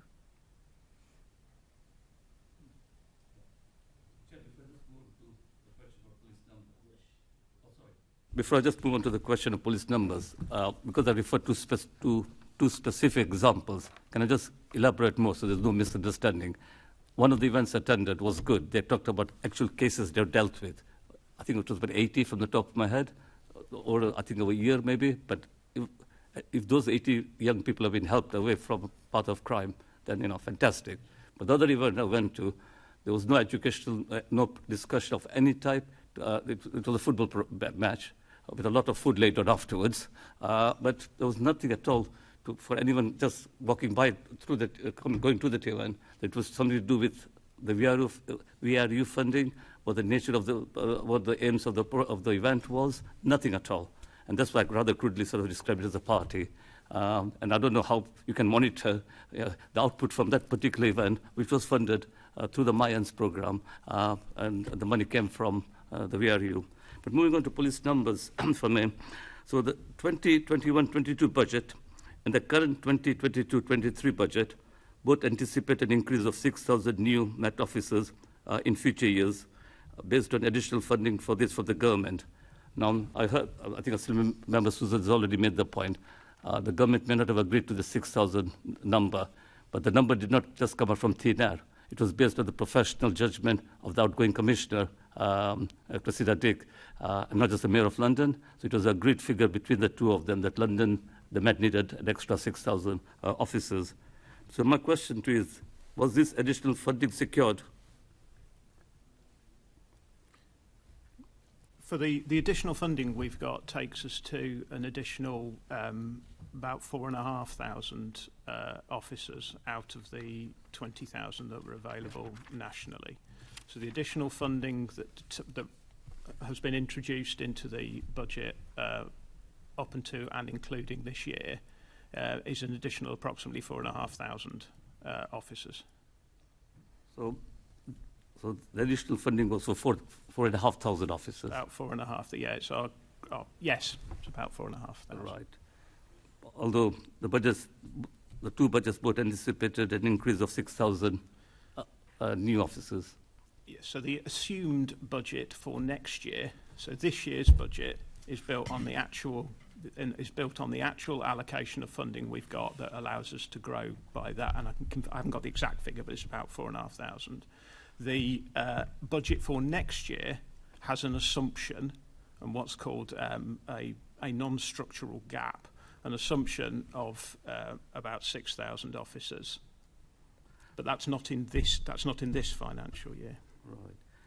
So in 2021-22 was funding for the 1,369 officers agreed with the government, and was it spent in full? Well, we had a slight underspend on the police pay, as is in the.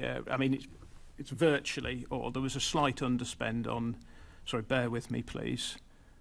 There's about 4 million underspend on a 2.1 billion budget on police officer pay. So last year we were almost exactly on target. I think we were about 20 odd short of that 1,300 target for last year. Right. A couple more questions about numbers. And a bit of a silly question. Have you got the right number of officers? Because there's no such thing. We could always do with more officers. But have you got the right number? I can't answer. I'm afraid I can't answer that question. That would be one for the commissioner. I suspect the answer would be, we'd always want more. We'd always want more officers. 6,000 was the stated number that the outgoing commissioner said she felt she needed.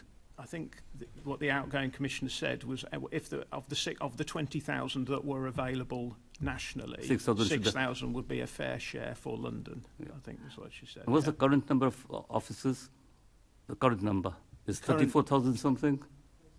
We finished last year in about 33,500, and we're obviously growing through this year as well by another 1,800 net off. And are there particular areas within the force that could benefit from higher officer numbers? Well, that's a process that we're going through at the moment. Obviously, there's additional officers, and that they'll all go into training school. Then they'll need to be allocated to the right places, and that's a process we're going through at the moment. And my final question about overtime costs that has already been touched upon, and now the same figures that Assemblyman Suzadol had, that there was £66 million overspend in total pay and overtime. But I think you said it was something like a much lesser figure. But let's not go down that road. What I want to ask you is, how are overtime costs impacting on the financial efficiency of the Met? So I can't answer that. I can't answer that directly. Obviously, we're using it. Overtime is used at the discretion of the supervisors in the relevant areas. The spend on the financial spend on our overtime, certainly on our police overtime, was broadly in line with our revised budget. On police staff, we are incurring overspends, and a lot of that is because as I've said before, we've got vacancies elsewhere in our police staff, so we're having to use overtime to make up for some of those vacancies. But beyond that, I can't comment on any specifics. Thank you. We're going to come to Assemblymember Duval in a second, but just for my clarity, you were talking about an assumption in the budgeting process for next year, which you call it a non-structural gap. Is that right? And this is based on the desire, I guess, for those 6,000 officers, right? So have you been given any indication, is there any hint, suggestion that that number is going to arrive, or is that number based on a hope?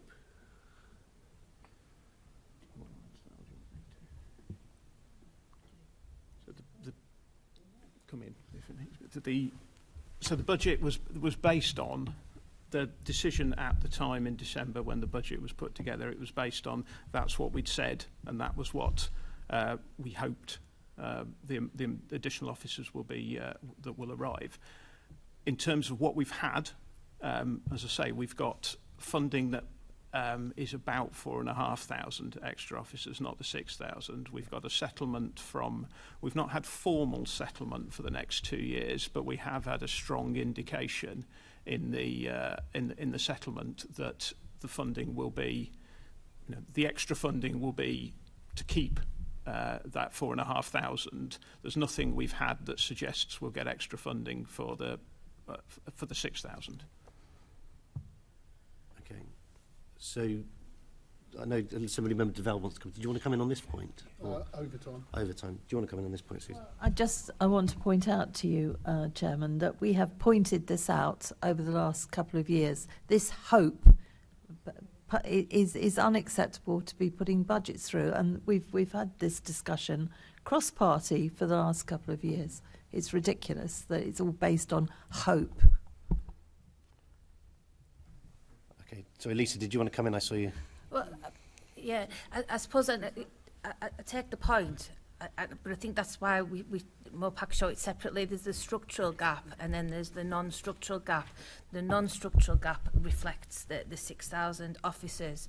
So I think there was a professional judgment in terms of the number of police officers, in terms of that 6,000, and all we're trying to show in the financials is what is the impact of that. So if we were to be funded up to that 6,000 officer level, what funding would we need to be able to deliver against that? In terms of budget reflection, then next year after, when that officers' numbers maybe doesn't hit that target, how will that be reflected in the budget?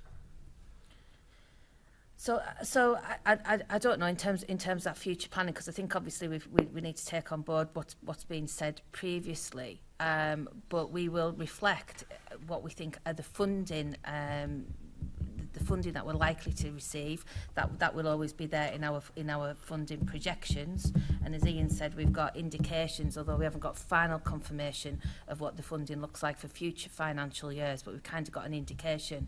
So we will use that as our baseline, but then there'll be it's the uncosted element or the unfunded element, and then it's how we play that in to the budget process if we do, because I think we need, as you know, I know that you've made comments about that in the past, so that is something that we need to take away and look at. So it wouldn't turn up in the future as a what could be perceived as a reduction in budget?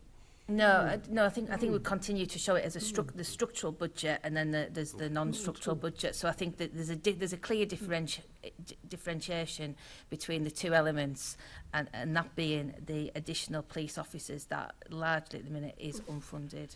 Okay, all right. Somebody in the hall, and then I'll bring you in. Thank you. Just to say that we heard right at the very beginning that we'd got over-optimistic officers, and that's where half the problem is on the capital spend. And we've been going on about this. You've just said for this and for something previously, we'll take that on board. I know it was the VRU figures. Oh, we'll take that on board. Well, do you never ever watch any of these meetings? Because you would have picked that up at least a year ago. We've been going on, this whole committee, cross-party, and been going on about the VRU, the way we can hold them to account, and you clearly haven't picked that up. Over-optimistic people on the capital, which is why that's underspent, which isn't helpful, and basing other budgets on the hope of 6,000 officers, which has never, ever been promised in the first place. I'll leave it there because I know of times, but it's very worrying. Chair, if I can Assembly Member Duval wants to come in now. Yeah, first of all, let's clarify the 6,000 officers and the Labour group's position on it. It's very clear we would be against any proposal which interfered with budget issues. It is right and fair that the Mayor works on some assumptions, and then once those assumptions it's made clear about what money is given by central government, he changes and does not carry on. So it's quite reasonable for the Mayor to say the fair allocation for London, based on past allocation of resources for police officers, then he should work on that assumption that we should get that, because we're not going to sell the pass to Londoners about the fair shares of police officers. So just to clarify the Labour group's position on that, we're happy for the Mayor to continue with that in the budget process, but at the appropriate stage, he has to make a judgment of what he's going to get and then conforms into budget making. We don't agree that there's an issue of hope. It's about working assumptions. But those working assumptions stop at the appropriate time, and then we get back into real world stuff. Right? That's where it is. It's when that time is appropriate. And real well. And when's that time appropriate? We can have a discussion about that. Certainly I agree with Assembly Member Hall about some clarity around the performance of the VIU unit and some of those issues, and we may continue with this in terms of performance, because we're quite clear now. We've now got some substantial years of trying to understand who needs to be able to account for that performance. But let me just turn to overtime, because as we increase officers, we would expect to see a reduction in some areas on overtime, but equally on the other side, overtime as a policing tool in terms of improving performance, in terms of police activity and catching bad people doing bad things in our communities, is quite reasonable. And over the years, the Metropolitan Police Service, mopac and its former bodies, had some very good data for every unit of the MPS that was where overtime was being spent. So in that sense, what data is there about how can we judge whether overtime it's a good performance, it's a great tool for tackling crime, and is actually achieving that? Where do we find that now in terms of your organisation? Because I guess things have changed in the way that you answered some of the questions. It's not just about plugging gaps, it was. It's a crime fighting tool, really, overtime. That's how I see it. Yeah, sorry. Maybe I'm wrong. No, when I was talking about plugging gaps, I was talking on staff, not Yeah. on police officers. And I had a wry smile because I've been saying over the years, as officers grow, you would expect overtime to go down, but that hasn't always proved to be the case. Obviously, back at the Yard, we have a lot more data. This is just a lot of the summarised position. In terms of actual detail of operation by operation or how it's classed, I don't have that to hand, and I'm not sure what you received previously. But does it exist in the sense that you could say, actually, for this level of overtime, it's achieved this output in tackling crime in our communities? In that sense, is there some analysis around that over summer policing, for example, when I accept you get policing pressures? So I would have to go and check. There's certainly on the level of inputs, so we know at a sort of activity level where overtime is being spent. How that then maps out into performance, it's not something I'm close to, but I'm happy to go back and check. Thank you. Maybe if we could share that with the committee. Thanks very much. I think we're pretty much on the nose for time. I don't see any other questions from members of the committee. So can I say thank you very much for coming in this morning. We appreciate you answering our questions. There's a lot for us to take away. We're going to have a short adjournment whilst we switch guests. You're more than welcome to stay and watch the second half of the meeting, but you'll be forgiven for leaving. But thanks very much for your time. We really appreciate it. We'll take a 5-minute adjournment.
Right, welcome back, nearly everyone, and we'd like to welcome our second panel of guests. So we shall start with Enver, who's Assistant Director of Group Finance and Performance for the GLA, and then we've got Michelle Kumabora, who's Assistant Director for Skills for the GLA, Tunde Olayinka, Executive Director for Communities and Skills at the GLA, Rachel Hickman, Head of Housing Delivery and Compliance, and Natalie Daniels, Assistant Director for Housing. And can I just point out you sat in a different order to how it's listed here, and yet I didn't fall. I just want that noted and recorded in the minutes. That's how I roll.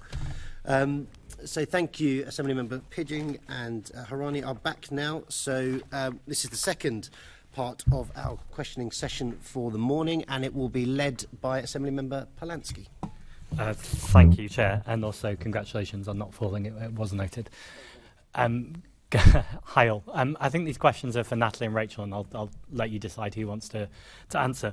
So the GLA underspent by £26 million against its budget on rough sleeping and other housing support for 2021 and 2022. Why is that? Sorry, Natalie, if you could get your microphone. Oh, that makes it more scary. There's now a red thing on my face. Sorry, can you repeat the question? I lost my thread. Yeah, there. it's about Sorry the £26 million underspend on rough sleeping and housing projects, and asking why is that? Yeah, can I just check if you're referring to capital or revenue? That's a good question. Revenue. Yeah, it's revenue. So with the rough sleeping budget, the important thing to note, and this reads across to the capital budget as well, is that we have a really strong performing rough sleeping team who've done incredible work and services in recent years. In fact, one of them now has a title the same as Caroline, so we're very proud of the work they've been doing. And they have, as a provision, always put forward a GLA budget for their revenue and capital. The reason for doing that is that the government settlements that occur throughout the year, which cover both revenue and capital, often occur quite late in the year and they're on a responsive format. So we undertake to conduct the services and do the associated revenue and capital spend through the GLA budgets because we're committed to helping rough sleepers in London. But in this particular year, the settlements that were coming through from government came through towards the end of the year, and we therefore provisioned them out to prioritise the spending of central government money, which is time-bound, and therefore underspent on GLA monies.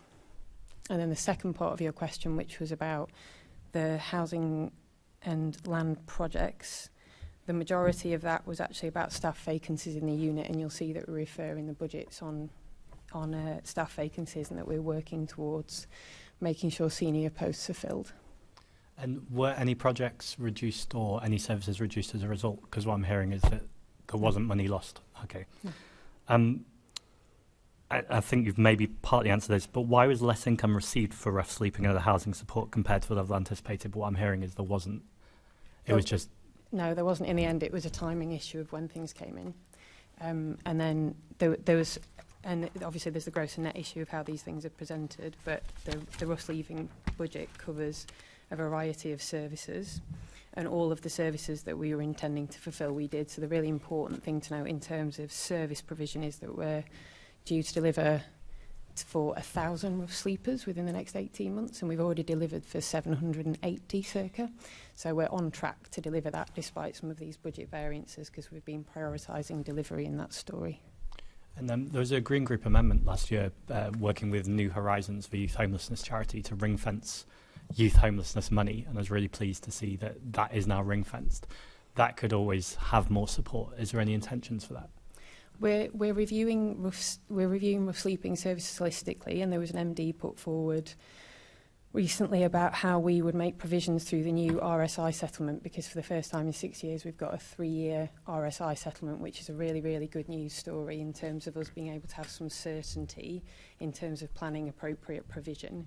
And within that MD, we're certainly looking to review how to target those services appropriately across that period for peak vulnerabilities and at peak moments of the year, and that will certainly include a review of how and when we target working with youth provision, and there is provision in there to work with those groups right now. Thank you very much. Turning to Tunde and Michelle, Why was there a £5 million underspend for skills and employment? If I can just get you to put your mic on as well, please. Thank you. Oh, is that right? Yeah. Sorry, I'm just checking where the 5 million is that you're referring to on the skills and employment budget. Sorry, now I've found it. Okay, so there's a combination of things there. It's not 5 million, I think it's 0.5. Is that? I've got it listed as 5 million on our report. Okay, I have slightly less than that. Okay, so it's basically a range of different things across 3 different programmes. There's our careers hubs programme, which actually we had around a £200,000 saving from that due to staff savings, and that's predominantly because the careers hubs were delivered in another part of the GLA. We combined it within the unit that I'm now in, or that I lead, and we were able to make savings using European funds as well. So there's a combination there of what we thought we needed, what we projected we needed, and then actually the reality of delivering that, so the staff savings there. We also had some delays on some of our Skills for Londoners activity, which was predominantly due to an evaluation that we were hoping to commission in that financial year that didn't happen. So that has moved forward. And also some slight procurement delays to our creative enterprise zones. So across all of these, I suppose there's no impact on delivery as such, and some are genuine savings in terms of the staffing, which is a positive, and others are more of a moving of those budgets into sort of next phase, next year, next financial year. Thank you. And moving on from there, but on a similar line, there's also a £3 million underspend in the culture and creative industries budget.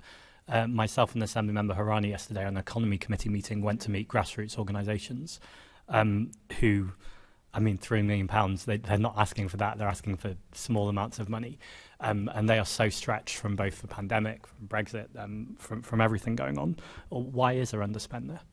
So I think on the cultural, I can't talk specifically about that budget, that doesn't sit in our area, but we are certainly trying to invest more into those areas. So actually the academies, which is starting to drive forward this year, there's a significant proportion of funding there put towards supporting the creative industries, just to address some of the issues you put there. So we are seeking to support them. And do you know how much that is, or what specifically? Well, the overall academies budget is £44 million over the life cycle of the programme. I don't have the breakdown of what's going to the creative industries from that, but I can certainly do that.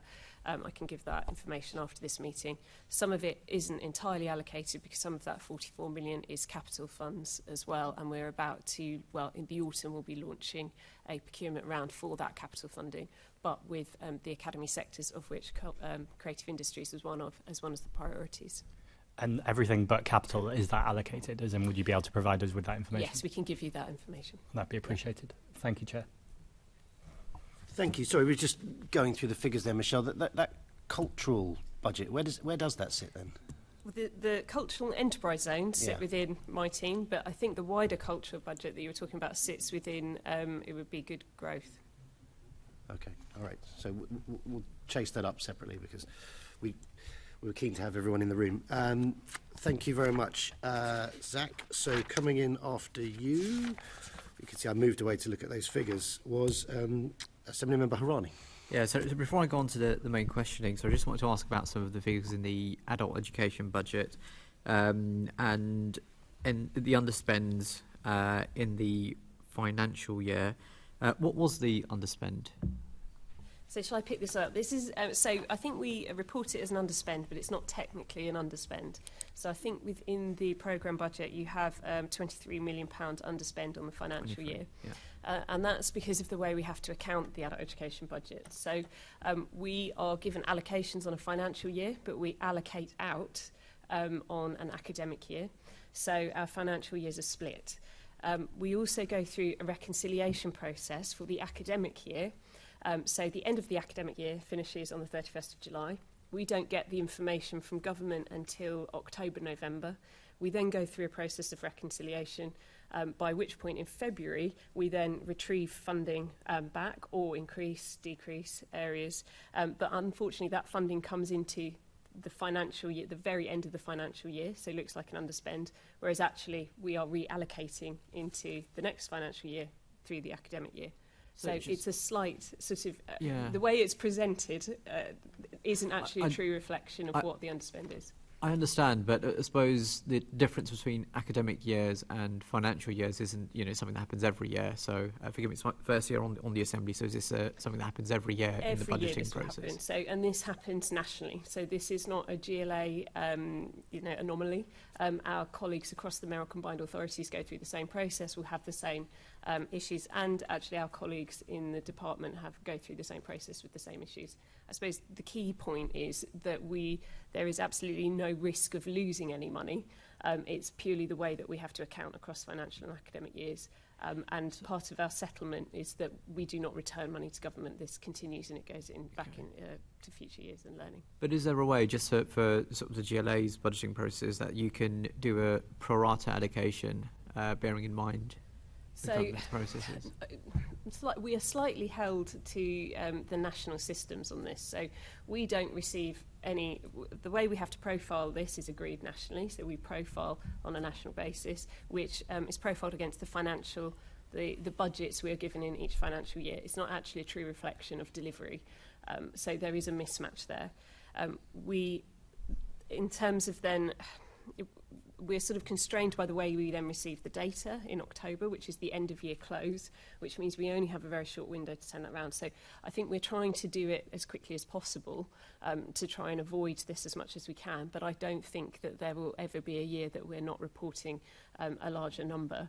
I suppose one of the things to say is we're only in our third year of delivery.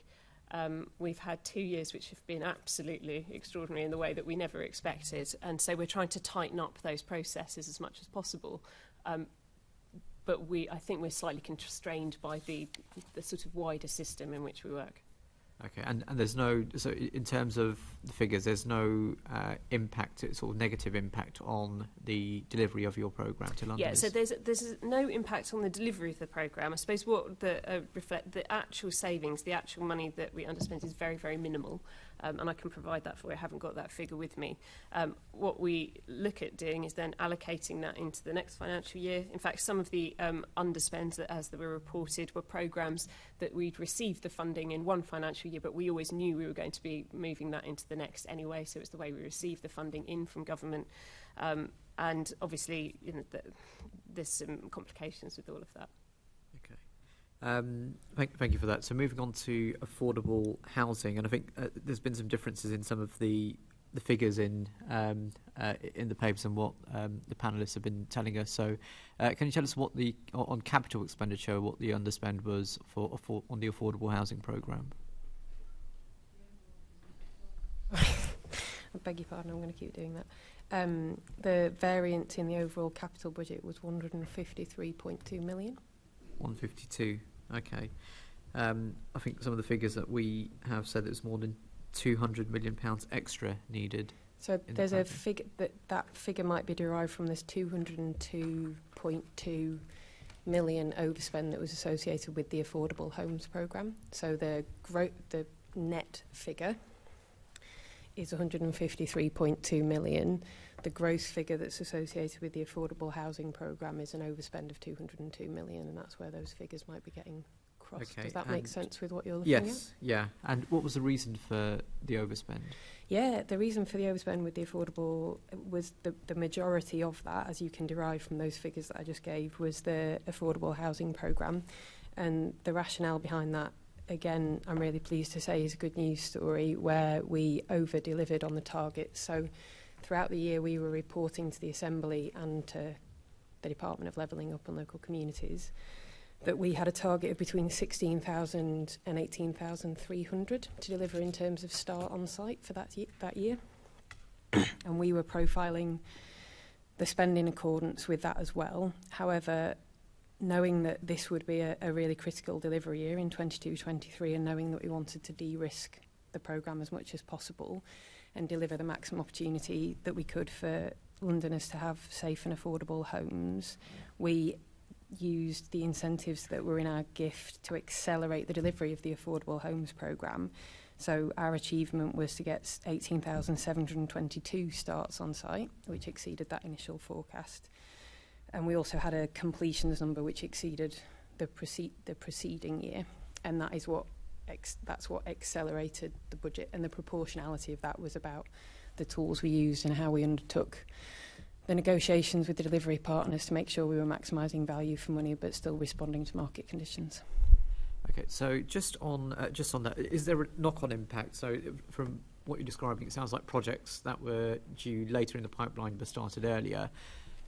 Is there a knock-on impact in that later on we might find that some of these affordable housing figures reduce because they've been brought forward into earlier years?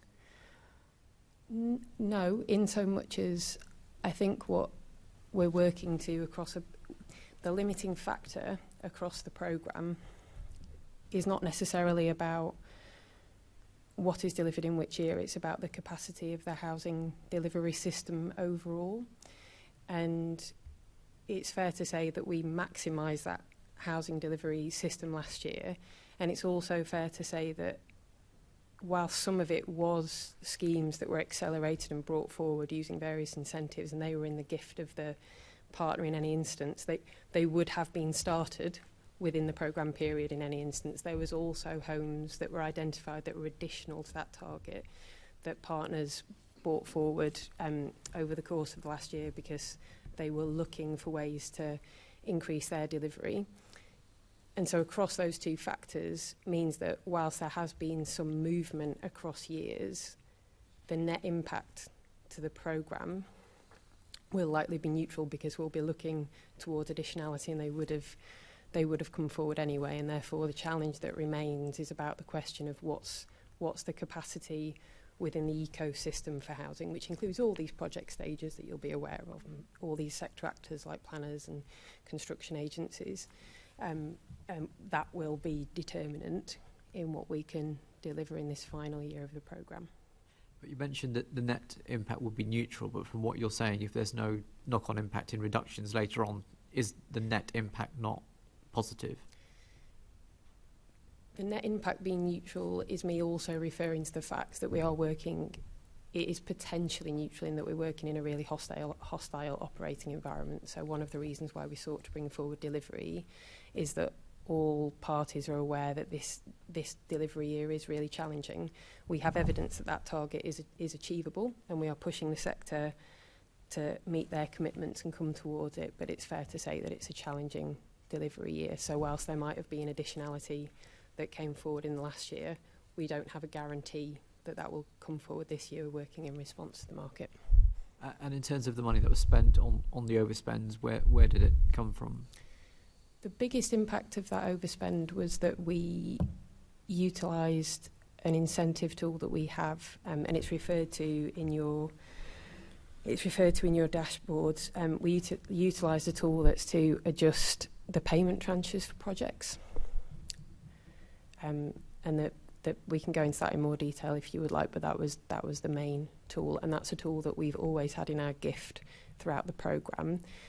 And the output in this particular instance was that we were able to put forward significantly more capital into the sector as a whole. So when I said we were working to protect value for money, you'll have been aware that the Mayor made statements in the last week about calling for an increase in funding envelope and grant rates from central government. Whilst that is not in our gift to determine, the reason why tranches are important is it's a tool that we have to put more money into the sector without raising the overall grant rate that we are exposing our programme to. Okay. And in terms of the changes from what was anticipated, why was it not anticipated in the budget earlier on, and or even in Q3 in the 2021-22 forecast? Yeah, it's a really fair question.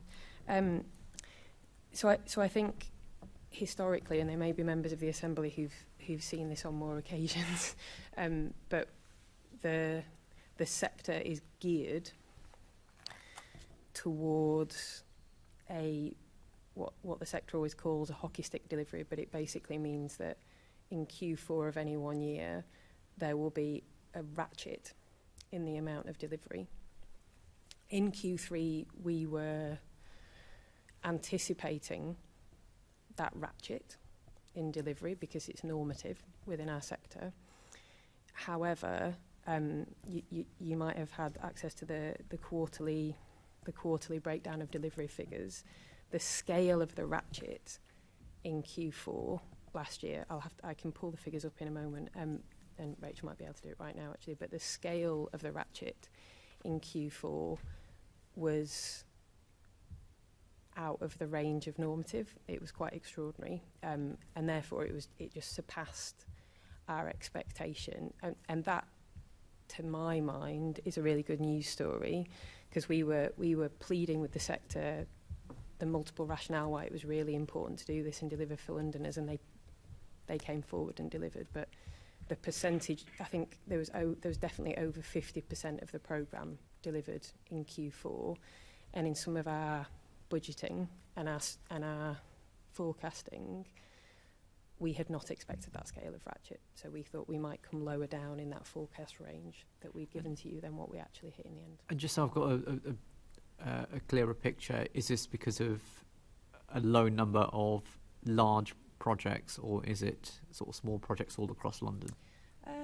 It's a complicated picture with a bit of both. So it's certainly the case that some really significant schemes came forward in that time, and schemes that were 500 homes plus.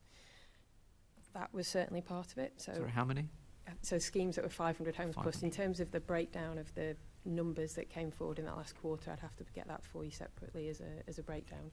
But it was a mix of some smaller projects coming forward that we'd risk rated because of the status of the delivery partner, and larger scheme where they were subject to external factors such as things like planning permissions or tenders that came forward as well. And there were also schemes that we didn't necessarily have sight of in our contractual system that came forward within that last quarter. So all three of those things, I should think.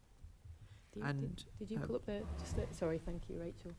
And just to highlight my point, so the delivery in quarter one in starts was 281. In quarter two, it was 1,439. In quarter three, it was 2,804. And in quarter four, it was 14,198. And if I do recall correctly, circa 9,000 of that quarter four came in March. So it was very difficult for us to forecast that out in Q3. So I think that sort of goes on to my next question around why did your full year budget for 21-22 increase in Q3 of 21-22 when at the same point in the year your full year forecast decreased? Can you just ask that question again to make sure I've got it right in my head, please? Yeah. So why did your full year budget for 21-22 increase in the third quarter of 21-22 when at the same point in the year your full year forecast decreased? I'll take that. I think was it the budget as a whole for housing and land? So in Q3 we identified that we would be increasing our land fund spend.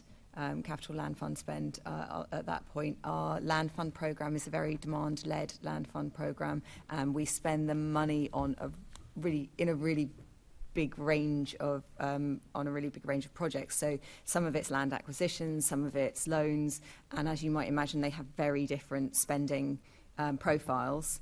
And so what we do with our land fund money, which all comes from it's the DLUC land fund money, so it comes from DLUC.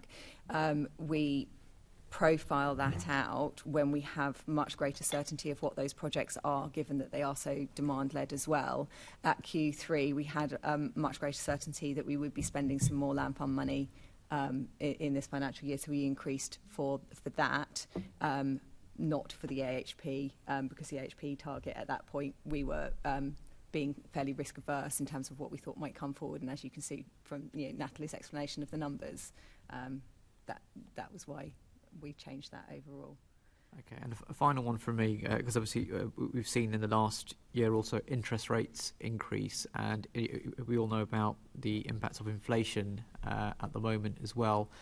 So bearing in mind the housing starts that we have had and the unprecedented number, I think, in the current and the last financial year, is there a risk in terms of completing those housing starts as a result of the current financial climate? It's a fair challenge.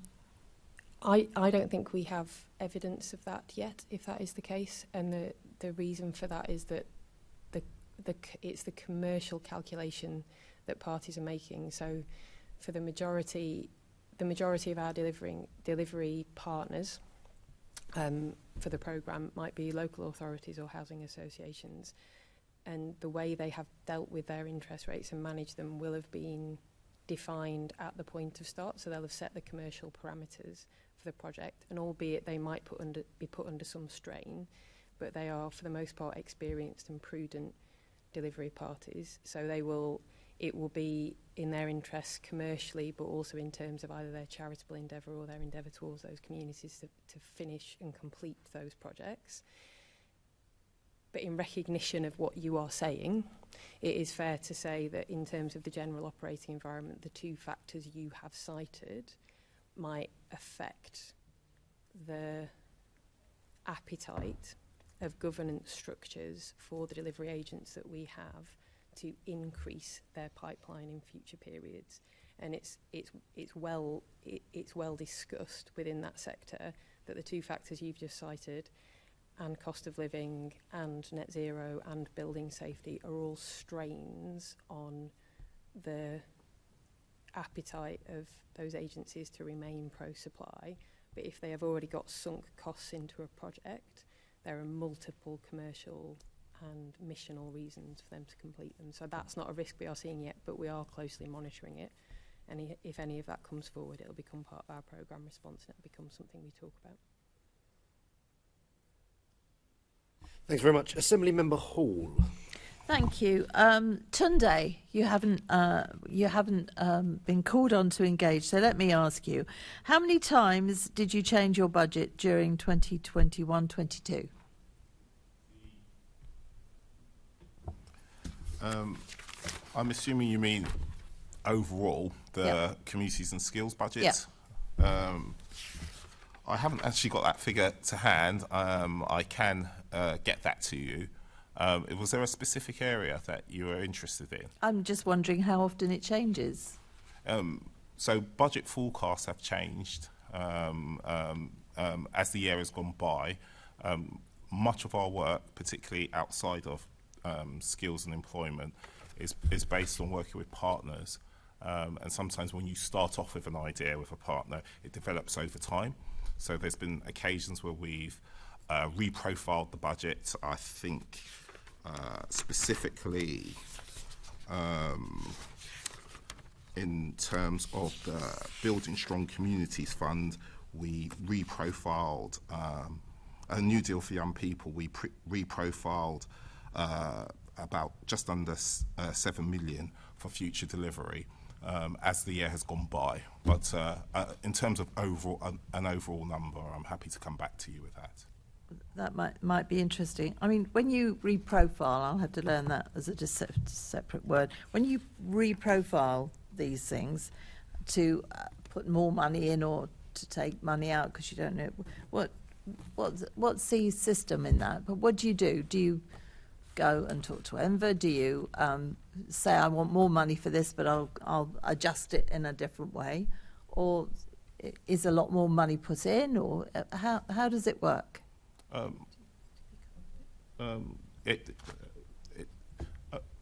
exactly as you said, we speak to finance. We talk about what the different issue is, what is the driver behind that decision, and that's how the budget moves. Michelle's been here longer than me. This is my third month. Does that happen a lot? Sorry, how long have you been here, Tunde? Forgive me. This is my third month. Okay. Well, welcome. Thank you. A warm welcome. What a as way well. to start. I'll bring in Michelle, I can talk specifically about how we went through the Academy's budget, if that's helpful, because that did change slightly throughout the last financial year. So we initially put in our sort of budget request. I believe that process starts sort of in the autumn time. Which in the Academy's process I think was fairly limited. We also put in a business case which suggested with that this is we could achieve this many outcomes with that amount of money, but actually the sectors we were seeking to work with, we could achieve more with additional funding. We then went through quite a rigorous process with the CMT and the deputy mayors and mayoral advisors, including, I believe at that time it would have been Richard, who was was working with us on that as well, to justify why we would need additional funding, and if we needed additional funding, what things would we then need to reduce in other areas. So there was quite a rigorous process that we went through before, obviously, budget decisions were made and then reflected in the various budget documents. That was the experience I had. We had quite a robust level of criticism and critique through that process to achieve slightly higher budgets. It would just be interesting to know how many times these are reprofiled or whatever as we go through. But you said you'd send us something on that, Tunde. Thank you. So can I ask Natalie the same thing? How often are you reprofiling? I'll actually take that one. And often with housing and land budgets, it happens regularly because we get in-year funding settlements from government. Natalie spoke earlier about the rough sleeping one that happens, so we often don't know when we're going to get confirmation of that. And so every time we do get confirmation of additional budget, we will go through the process that is usual to go through in terms of the decision document process, engaging with finance, getting an MD signed, and all the rigorous kind of process associated with that, and profiling it out and adjusting budgets accordingly.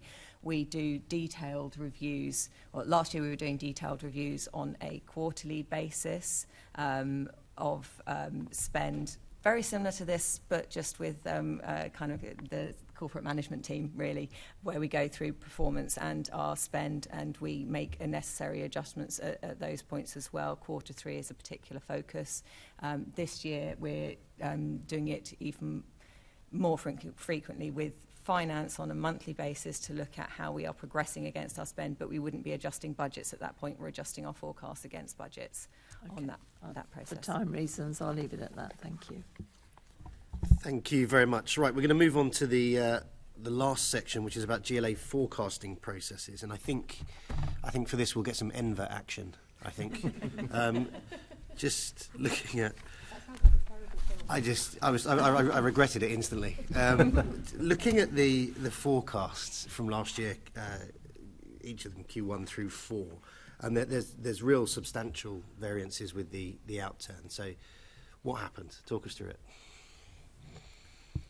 I think part of it is what's been raised already, and I'll come on to some improvements around that. So, part of the forecasting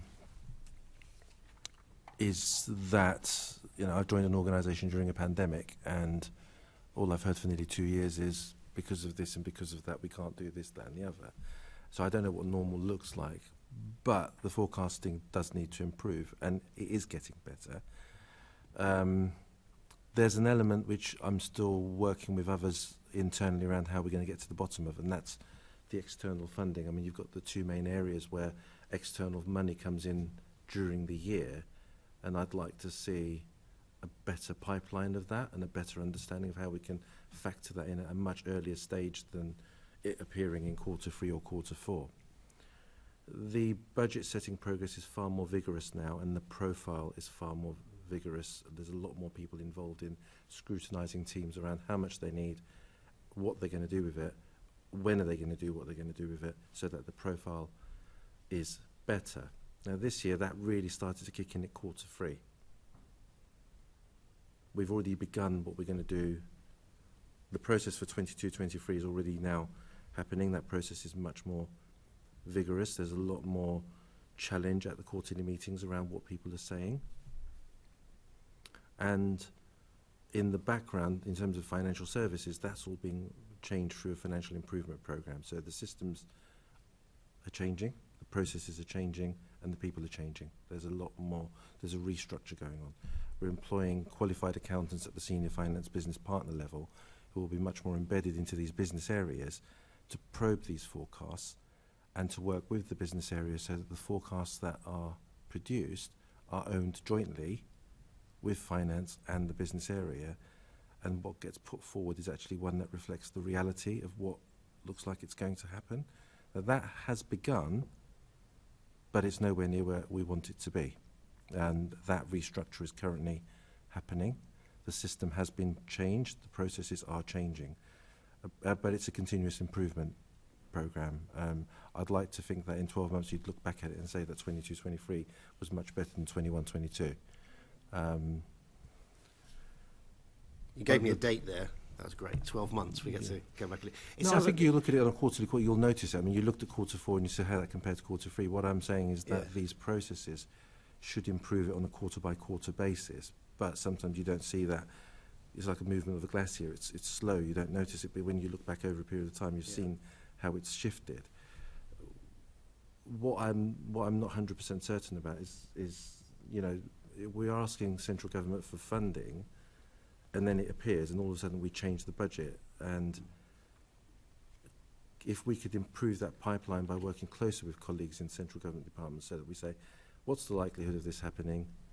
When's it going to come? There is an accounting way to fix this, because it's very quirky here, and I've not seen it like this. So if you've got money to deliver something, and you're not ready to deliver it, in accountancy speak, what you would do is you treat that as an income in advance, and in your accounts you would adjust that, and actually what you'd say is, we'll offset that additional credit this year, and if you flip it into the new year to match when the expenditure is happening. I don't want to put any of my colleagues on the spot here right now, but what I want to find out is the conditions that come with that money. What stops us doing that? Why can't we take it, park it into a reserve, and only draw it down at the point? Everyone shook their head. There's going to be an interesting chat afterwards. I can see good, that. good. As you know, I'm slightly one step removed from the day-to-day management of the GLA internal finances, but I do think that in terms of, we'll probably come onto a conversation later around consistency across the group as well. We need to exercise some of those powers a little bit more, so that what appears in each financial year is matched to the activity of that year, as opposed to, oh, we've got this extra £20 million that we can spend next year. Well, then let's park it and bring it out next year. Yeah, I mean, because it is about ease of understanding for us in terms of doing our scrutiny. I'm not sure I could explain back what Michelle was explaining earlier about the academic year and all that. Yeah, I'm glad I'm not the only one. I'm glad Michelle and I had had numerous conversations during the current budget setting, trying to match that. And I think, I mean, basically, where I trust Michelle implicitly is it's the conditions that come with the money. And as Michelle said, it's the other mayoral combined authorities are exactly in the same position. I don't know whether DFE has got the flexibility to move that. So there's more head shaking as well. No. So it sounds like there's loads of plates spinning, expensive plates as well that can't drop. Have you got sufficient capacity in your team to do all this? Me? Yeah. I never got enough capacity. I'm going to give the same answer as what Ian Percival said earlier. That's where the restructure is coming on. So the financial services team are being changed, so you've got the right blend of seniority versus junior tasks. The system should therefore take away some of the more junior tasks and automate those, and the money that gets freed up from that is put towards more higher paid qualified accountants, where you need the insight and the value add from professionalism, where the transaction stuff is done more in a more automated way. So in answer to your question, we're restructuring it to create the capacity to be able to do that. Because in terms of the budgeting process, I really liked what Natalie said earlier about that sort of visual of a hockey stick. We have that in terms of activity, it feels to me, after a year in with our budgeting process, and that it gets to the beginning of a new year, and all of a sudden the activity goes through the roof because of all the grant money coming in and trying to stable and standardise everything. And we've talked about this a little bit offline. What could we do to make that process easier? I think there needs to be more incentives around for people to use the money earlier where they can, because the hockey stick that Natalie referred to isn't unique. I mean, I started my career in local government, and all the roadwork started happening in February and March, and you think, why weren't they done earlier? And I've been asking that question since the late 80s. And it doesn't change whether I've worked in the local authorities or the NHS. Everywhere you go, it tends to happen in the last quarter, and finance people tear their hair out, hence trying to work out, why don't you do it earlier? So what we're doing in the GLA financial bit is we're differentiating the external funding envelopes, where we've got less control, where it's not our money to decide, versus the money that's allocated through the GLA mayor process, to create a bit of a, if I may put it bluntly, if you snooze, you lose type carrot and stick. We can't just keep having this process of, oh, it doesn't matter if you don't deliver, we'll just give it to you again next year, and we just keep doing it. I find that very frustrating, and it's now being listened to, and the Mayor's Office and the CMT have taken that approach, and there is a significant challenge now on people internally, well before you see these reports. It takes a while to change that culture though, but I'm hoping that it will start coming through, and when people start seeing their budgets removed because they didn't deliver, that might change the hockey stick.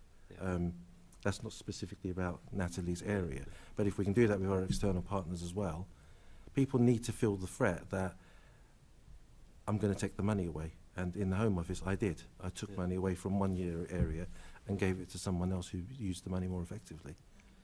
And I did, yeah. I had to pull the knives out of my back afterwards. But I mean, it's encouraging to hear that you know, these things are being examined to find out what's possible to do. How can we test the system to make it more effective? You touched on it earlier, and I'm going to try and wrap us up because I'm mindful of time, about standardising some of the reporting processes as well, especially including things like year-to-date actuals, etc. Yes, so there's a section in the budget guidance that sets it out at a very high level. It says, thou shalt do this and thou shalt do that. And then you get the reports and you think, but you're not. There's a little less of the but you're not happening now. So every time I meet with any of the functional bodies before their quarterly reports are produced, we have a challenge session with their CFOs and their chief executive or commissioner. And I don't think there's any pushback on the fact that what we're asking for is good practice. It's just taking a little while longer for them to adapt their systems so that everybody produces a year-to-date variance and an outturn variance. Everybody explains what the original budget is and what the revised budget is, why they changed that budget, what the movements are, and they explain that both in financial terms and in terms of non-financial terms. That process is already now happening, but each year I tweak the budget guidance a little bit more to say this is what we want, this is what we want, and it's being done in one hand through a bit of stealth, through gentle nudging, but at the same time I've now kicked off another project across the group where I've got external help, where that's where the answer to your capacity question comes in. A team of experts to sort of help me go around the group and look at what are the good bits, what are the bits that are not so good, so that we can start lending good pockets of practice. So at this stage, I'm not trying to tell them what's good and bad. What I'm just trying to say is, look, this one Assembly Member Garrett at one of the previous budget performance committees said, this is quite good on the risk, we like what TfL do. And I said, I like it too. So I shared that with the rest of the group, and I've said, could you all try and do something like this? I know people are looking at it, but there are different bits in their performance packs that the company I've brought in, they're going to help me over the summer to start swapping and sharing that. So hopefully people will do it voluntarily. That's the start. And then I think for us as a committee, it helps us so we're not, you know, with apples and pears and Nissan Micras. You know, we want to be comparing the same sorts of things and using the same data set. And then in the end, what I'd like to be able to do is produce a group-wide report. I can't do it with the way that the individual performance packs are produced.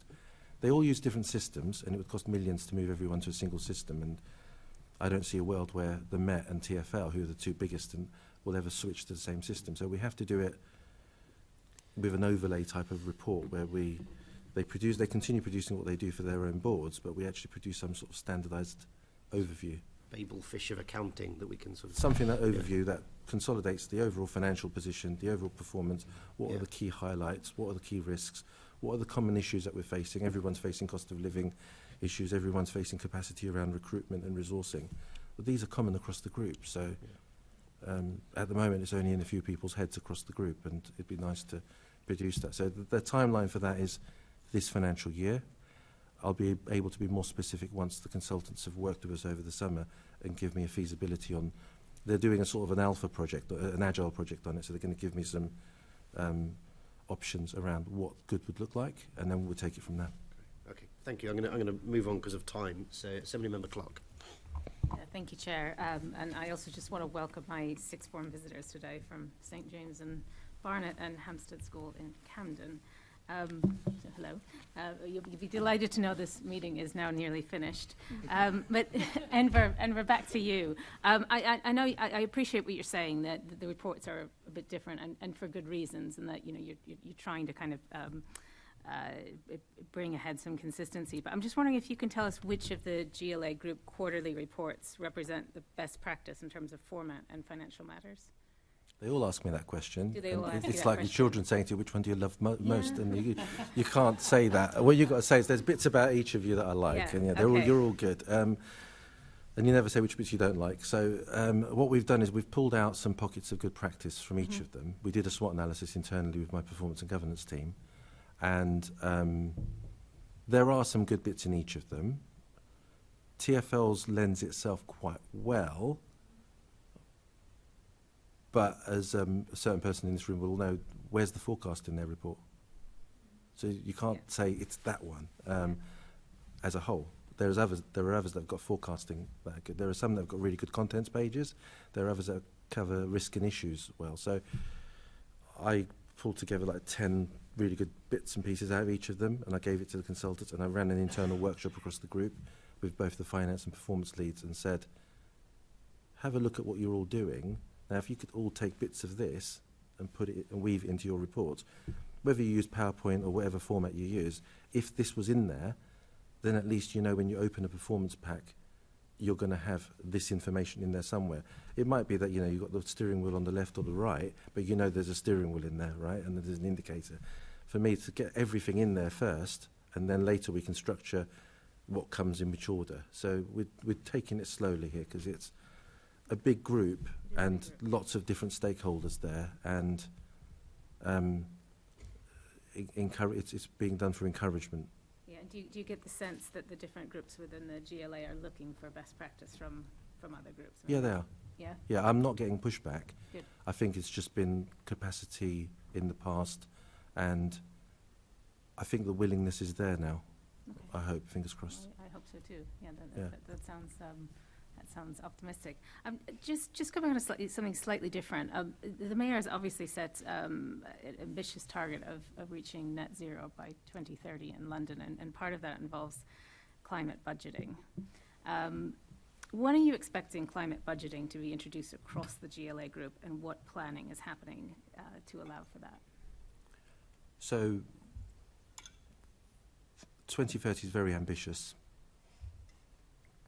and it's only less than 7 years away, really.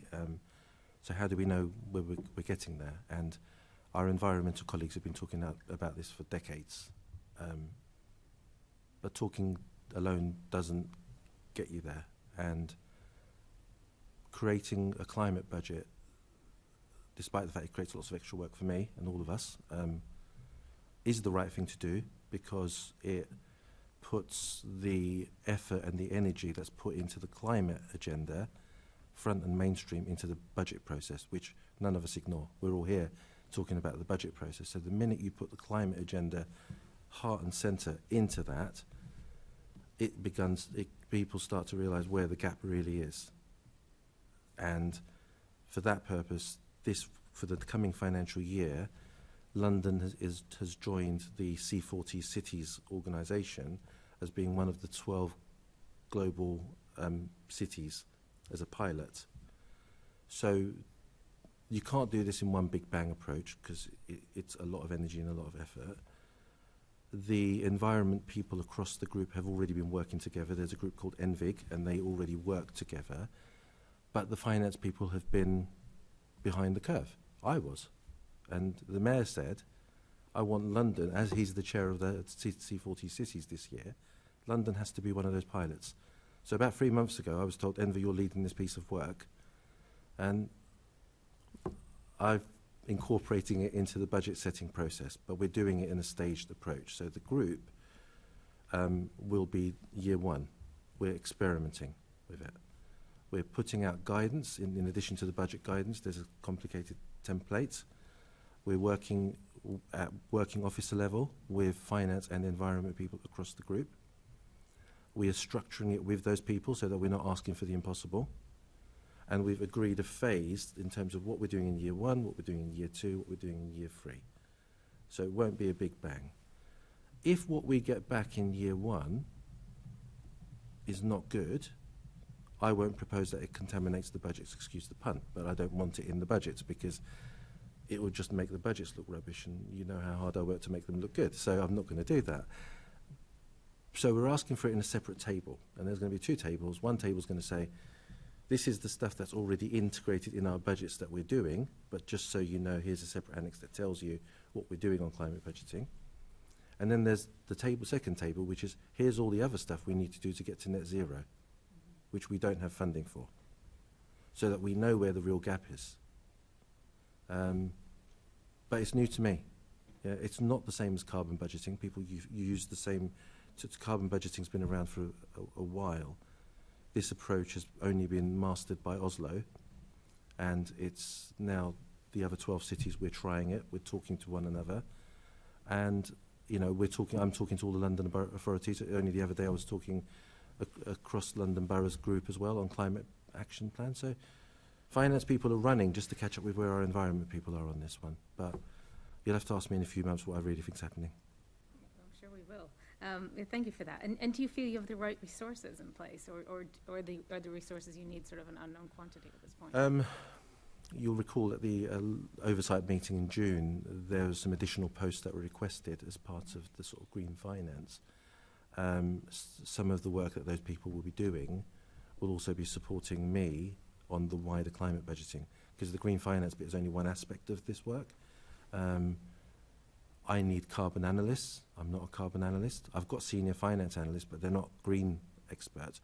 This is a very sought-after specialist skill, because it's a specialist skill within a specialist skill. So I'm looking for accountants that have got a green agenda, and I'm competing with everyone else for them, because the Department of Bays wants them, and so does all the other local authorities, so does the private sector. So we're out now to try and recruit some people, and if I get those people in, then yes, I will have the right capacity. Thank you. And finally, for me, what improvements in reporting can we expect in this committee from the planned reporting improvements and the restructure in the GLA Finance Services team? I think part of it is what I was just saying earlier. I think for me at the moment it's more about the substance rather than the form. So it's making sure that the content's correct. It tells the right story, what's actually happening. The figures aren't going one way, but the story's telling something else. It's consistency. It's not a matter of my figure says this and your figure says that. There's one version of the truth. So it's trying to capture that information in one central repository that says everything comes from there. Then we can look at making it look much more tidier and prettier, but at the moment I just want to make sure we get the forecasting right and the explanation right, so that all of you can ask the right questions and we can actually improve productivity and delivery. Thank you. Thank you, Chair. Thanks very much. I'm very mindful of time now. I know Caroline doesn't want to come in at this point. Len, yeah. Given that the conversation we just had about the climate budgeting, I'm more interested as a management tool, potentially, or if we get, sort of the right arrangements, could it be used in terms of community safety across the GLA Group? So we've got a mayor who wants to reduce crime, but in tracking who spends what, TfL's got a community safety budget and does work on that. I suspect others, mopac, as well as the GLA, has money to spend on community safety. What's not always clear is, are they working together, or are they where those budgets coincide in terms of performance issues? So could that be extended then to other areas as a management tool? Is that where you'd think? Because it's pretty, it's come out of the climate change conversation, but let's think about in terms of accountancy, transparency, and people, working on different areas, but actually trying to achieve a same outcome. Yes, Assembly Member, that's exactly where I'd like eventually for the overall group-wide reporting to help with. It's that thematic approach, because I sit in the performance conversations and I start picking up that regular rhythm. I'm thinking, they're doing that over here and they're doing this over there. So climate change is one of them, social housing is another, So since the Kerslake report, Lynn Garner is picking up that mantle and is starting to have that great oversight across the group. I think there's many topics. I could probably reel off at least 12 that I think are very thematic, you know, transformational issues that people are trying to fix problems in one part of the group, and you think, why aren't you working with these guys? They're trying to crack the same problem. It takes a while, and people need to stop thinking just in the terms of their own organisations in a quite siloed way, and think that they are part of the GLA Group, and actually we're part of wider London. So there might be partners outside of the group that we can work with who've got good practice as well. That's quite a mature conversation, and I think we're still a little while off that. But that's where we're heading. Thank you. Thanks very much. Assembly Member Hall. My last question, Chairman, was on new climate budgets, which has already been covered by Assembly Member Clark.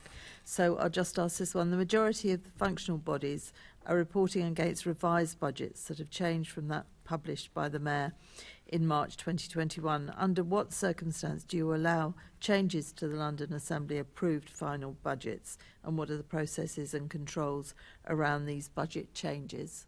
And you can be brief if you like, Enver. It was news to me when they all started changing their budgets after we'd just gone through a budget round the first time. I was a little bit, hold on a minute, we've just agreed this in February, now they've got new budgets in March. So you'll know that we've been talking about where maybe this committee might want to exercise its powers around checking that. Yeah. Where I think revised budget should be allowed is where there's a substantial change in circumstance, where new money we didn't know about has suddenly been received, or budget has been removed because there's been a change in priority. That should be the main two reasons for changing a budget substantially in terms of its bottom line. I believe that, you know, with TfL, for example, they've had to change it because of the current predicament that they're in and how that's interacting with the current negotiations. But that's not normal, and that isn't something that once they've reached financial sustainability, I would expect to be the norm. So from the 1st of April 2023, I would expect there to be a very sort of a limitation to maybe only once a year amnesty for a revision of budgets across the group, and for that to be completely transparent as to why that's happened. But that's where I stand. Yes, it's pretty much where we stand. It's very frustrating because everything keeps changes, and we wonder why we sit here talking about budget that then changes. Perhaps you'll just drop us a note as to how, you know, what process you would go through once they're put in a revised budget. Okay. Thank you, Chairman. Thank you, Zach. I had a note here for you to ask a question.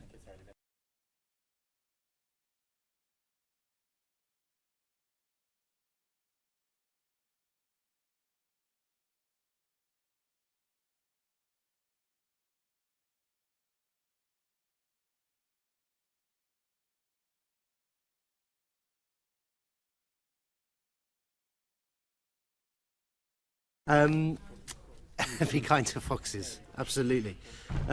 So, can I ask the committee to note the report and the discussion? Can we also delegate authority to me as chairman in consultation with party group lead members to agree any output arising from the meeting? Thank you very much. Right, agenda item 6. Can I ask the committee to note the quarterly monitoring reports? 7. Can we note the reports on payments over £250? 8, can we note the committee's work programme for 22-23?